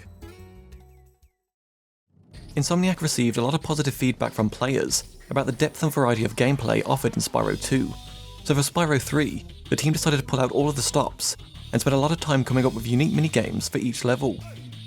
During their brainstorming meetings, Insomniac involved people from each discipline at the company, including designers, programmers, artists, animators, etc., to come up with ideas for the minigames. They would then pass these ideas over to level designers Caroline Trujillo, Brian Algeier, and Michael John, who would decide which minigames went into their levels. The team took inspiration from titles such as Tony Hawk's Pro Skater, Doom, Super Mario 64, Crash Bandicoot, Ready to Rumble Boxing, Gauntlet, Virtua Cop, GoldenEye 007, Scramble, and Rampage. By looking at the mechanics in other games, it helped Insomniac figure out what worked and what didn't. They also took mini-games from Spyro 2 and improved them, like Ice Hockey for example, which morphed into the Cat Hockey minigame in Frozen Altars. With a short 10.5-month production cycle, they had to be able to produce gameplay quickly and not waste time spinning their wheels. The team would often come up with minigame ideas from their play sessions. According to Trujillo, the Yeti boxing minigame was originally pitched as something akin to Rock'em Sock'em Robots, but with teddy bears as the fighters, until someone suggested the return of the Yeti from Spyro 2. The skateboarding minigame unsurprisingly took inspiration from the Tony Hawk series, as several of Insomniac's employees were big fans of Tony Hawk. The idea initially grew out of a minigame in the level Lost Fleet, where you were intended to ride on the back of a squid. Riding the squid became so much fun that they decided to use it in multiple levels, but a squid didn't fit very well outside of Lost Fleet, so they turned it into a skateboard. They kept the squid in as a cheat code for sentimental reasons. According to Fiorito, when they prototyped the skateboarding minigame, they made a spherical planet with a swimming pool that you could skate in. The problem was, the gravity was screwed up, so if you jumped out of the pool, you would just fly up into outer space. While it looked cool, they couldn't figure out what to do with it, so they ended up doing much more horizontal layouts so that they could have platforming challenges in there, and save their spherical planet idea for when they had access to a more powerful console. In the Midnight Mountain homeworld, far out in the distance, is a tall island which hosts 3 one-up butterfly jars. According to Stitt, this island was originally where the portal to the Super Bonus Round was located. The only way to get to that island was to beat the sorceress. Once you'd done that, a very tall whirlwind would appear in the room just outside the entrance to the final boss that would take you all the way out to that faraway island, a 20 to 30 second glide. Stitt was the artist responsible for modelling that level. He went on vacation for 2 weeks and came back just before they shipped the game, only to discover that the Super Bonus portal had been moved much closer and the whirlwind had been removed entirely. However, whoever had been tasked with making these changes failed to remove the old island way off in the distance, as well as the goodies that had been placed there. It's not known why this change was made, especially considering that, when Stitt left to go on vacation, the game was basically finished. The artwork was done, and everything was pretty much locked down. They were just doing final bug testing. A mini-boss for the Midnight Mountain homeworld was also cut.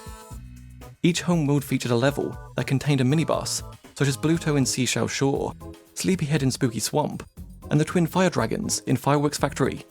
However, the team ran out of time to implement a mini-boss for Midnight Mountain. Despite this, data in the game suggests that Dino Mines would have been the level to feature one. In that level, there exists an extra portal leading to an empty area where the 4th mini-boss would have likely taken place. According to programmer James Justin, very little content was actually cut from Spyro 3.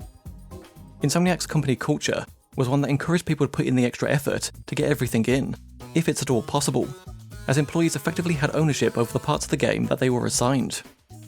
It's because of this that the side-scrolling Sheila level in Desert Ruins made it into the game. It was a level that had barely been started, and was on the list of levels to be cut from the game if they didn't complete it in time, so Justin took it on and was able to finish it. While little content was cut from Spyro 3, the tight development cycle meant that there was no shortage of bugs to deal with, several of which ended up shipping in the first print of the game. In the original NTSC release, the cutscene Spike is Born fails to play before entering Spike's arena due to a glitch, and several audio tracks go unused, such as in the Evening Lake Homeworld, which reuses the track from Sunrise Spring instead of its own theme. This was due to an issue with the placement of music track values in the files, but 8 other tracks weren't implemented at all due to time constraints. There was also a game-breaking bug that could occur in any of the Speedway levels, whereby the player couldn't get 100% completion. The bug would register any Dragon Egg awarded for beating the race challenge as null and unearned, even if you saw the cutscene where the egg hatches in front of Spyro. The glitch occurred if you left the Speedway level without earning both the normal time trial egg and the race egg in one visit, then powered off the system or otherwise quit the game. These issues were later fixed in the Greatest Hits version. There were also lost gem bugs in the levels Spooky Swamp and Fireworks Factory. In Spooky Swamp, the lost gem is encountered at 2 points, where mosquitoes are flying near water.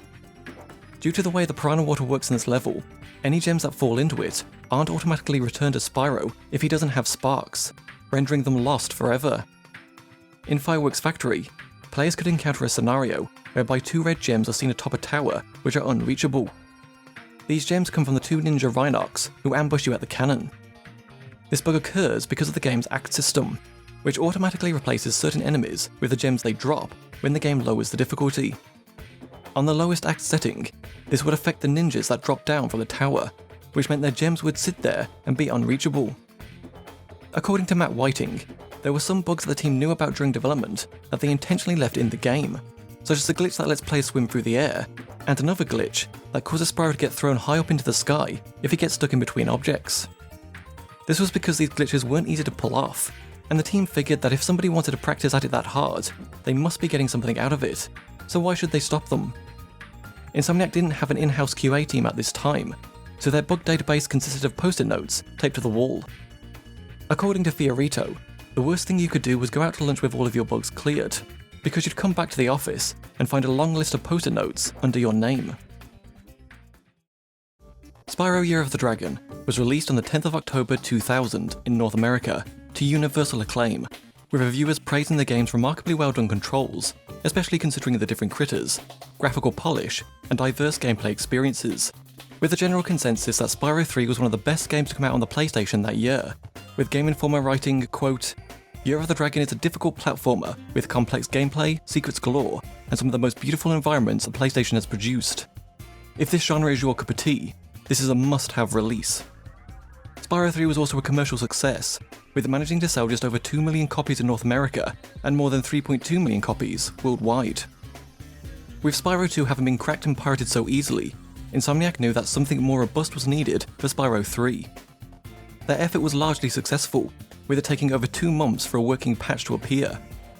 While 2 months might not seem like a long time, approximately 50% of the total sales of Spyro 2 were in the first 2 months, so the absence of a pirated version during that window would have helped to reduce the overall level and impact of piracy. The difference? Spyro 2 only had copy protection, while Spyro 3 added crack protection that checked for alterations to the game. Insomniac knew that nothing was uncrackable, and so their goal was to try to slow the pirates down as much as possible, without burdening the player. This immediately ruled out any kind of checking that required access to the disk, as this would inevitably lead to longer loading times, so instead, they opted to just check the code in memory. They made use of a cyclic redundancy check, or CRC, a type of error detection code that's robust, simple, and fast, and employed numerous techniques to make the job of cracking the game as time-consuming and tedious as possible. Of course, all of this effort was for nothing if the game didn't do anything once a crack was detected. If the game just stopped abruptly, as soon as any modification was detected, the cracker would soon find and remove all of the protection, so to address this, Insomniac designed the game to break in ways that weren't immediately obvious. Most of the protection happened off-screen, affecting levels other than the one currently being played, such as removing dragon eggs and gems needed for the player to progress. Other, more obvious protection was done less frequently. Callback functions were corrupted, which made the game crash in odd ways, and the European version changed languages randomly. By making the game behave in as many unusual ways as possible, they hoped to cause a lot of confusion. Insomniac also made the game a nightmare to debug, by using trace traps that made the code behave differently if breakpoints had been placed. This was a double-edged sword, however, as it not only made debugging difficult for the crackers, but for Insomniac themselves. Any debugging had to be done by the programmer who implemented the protection, Gavin Dodd.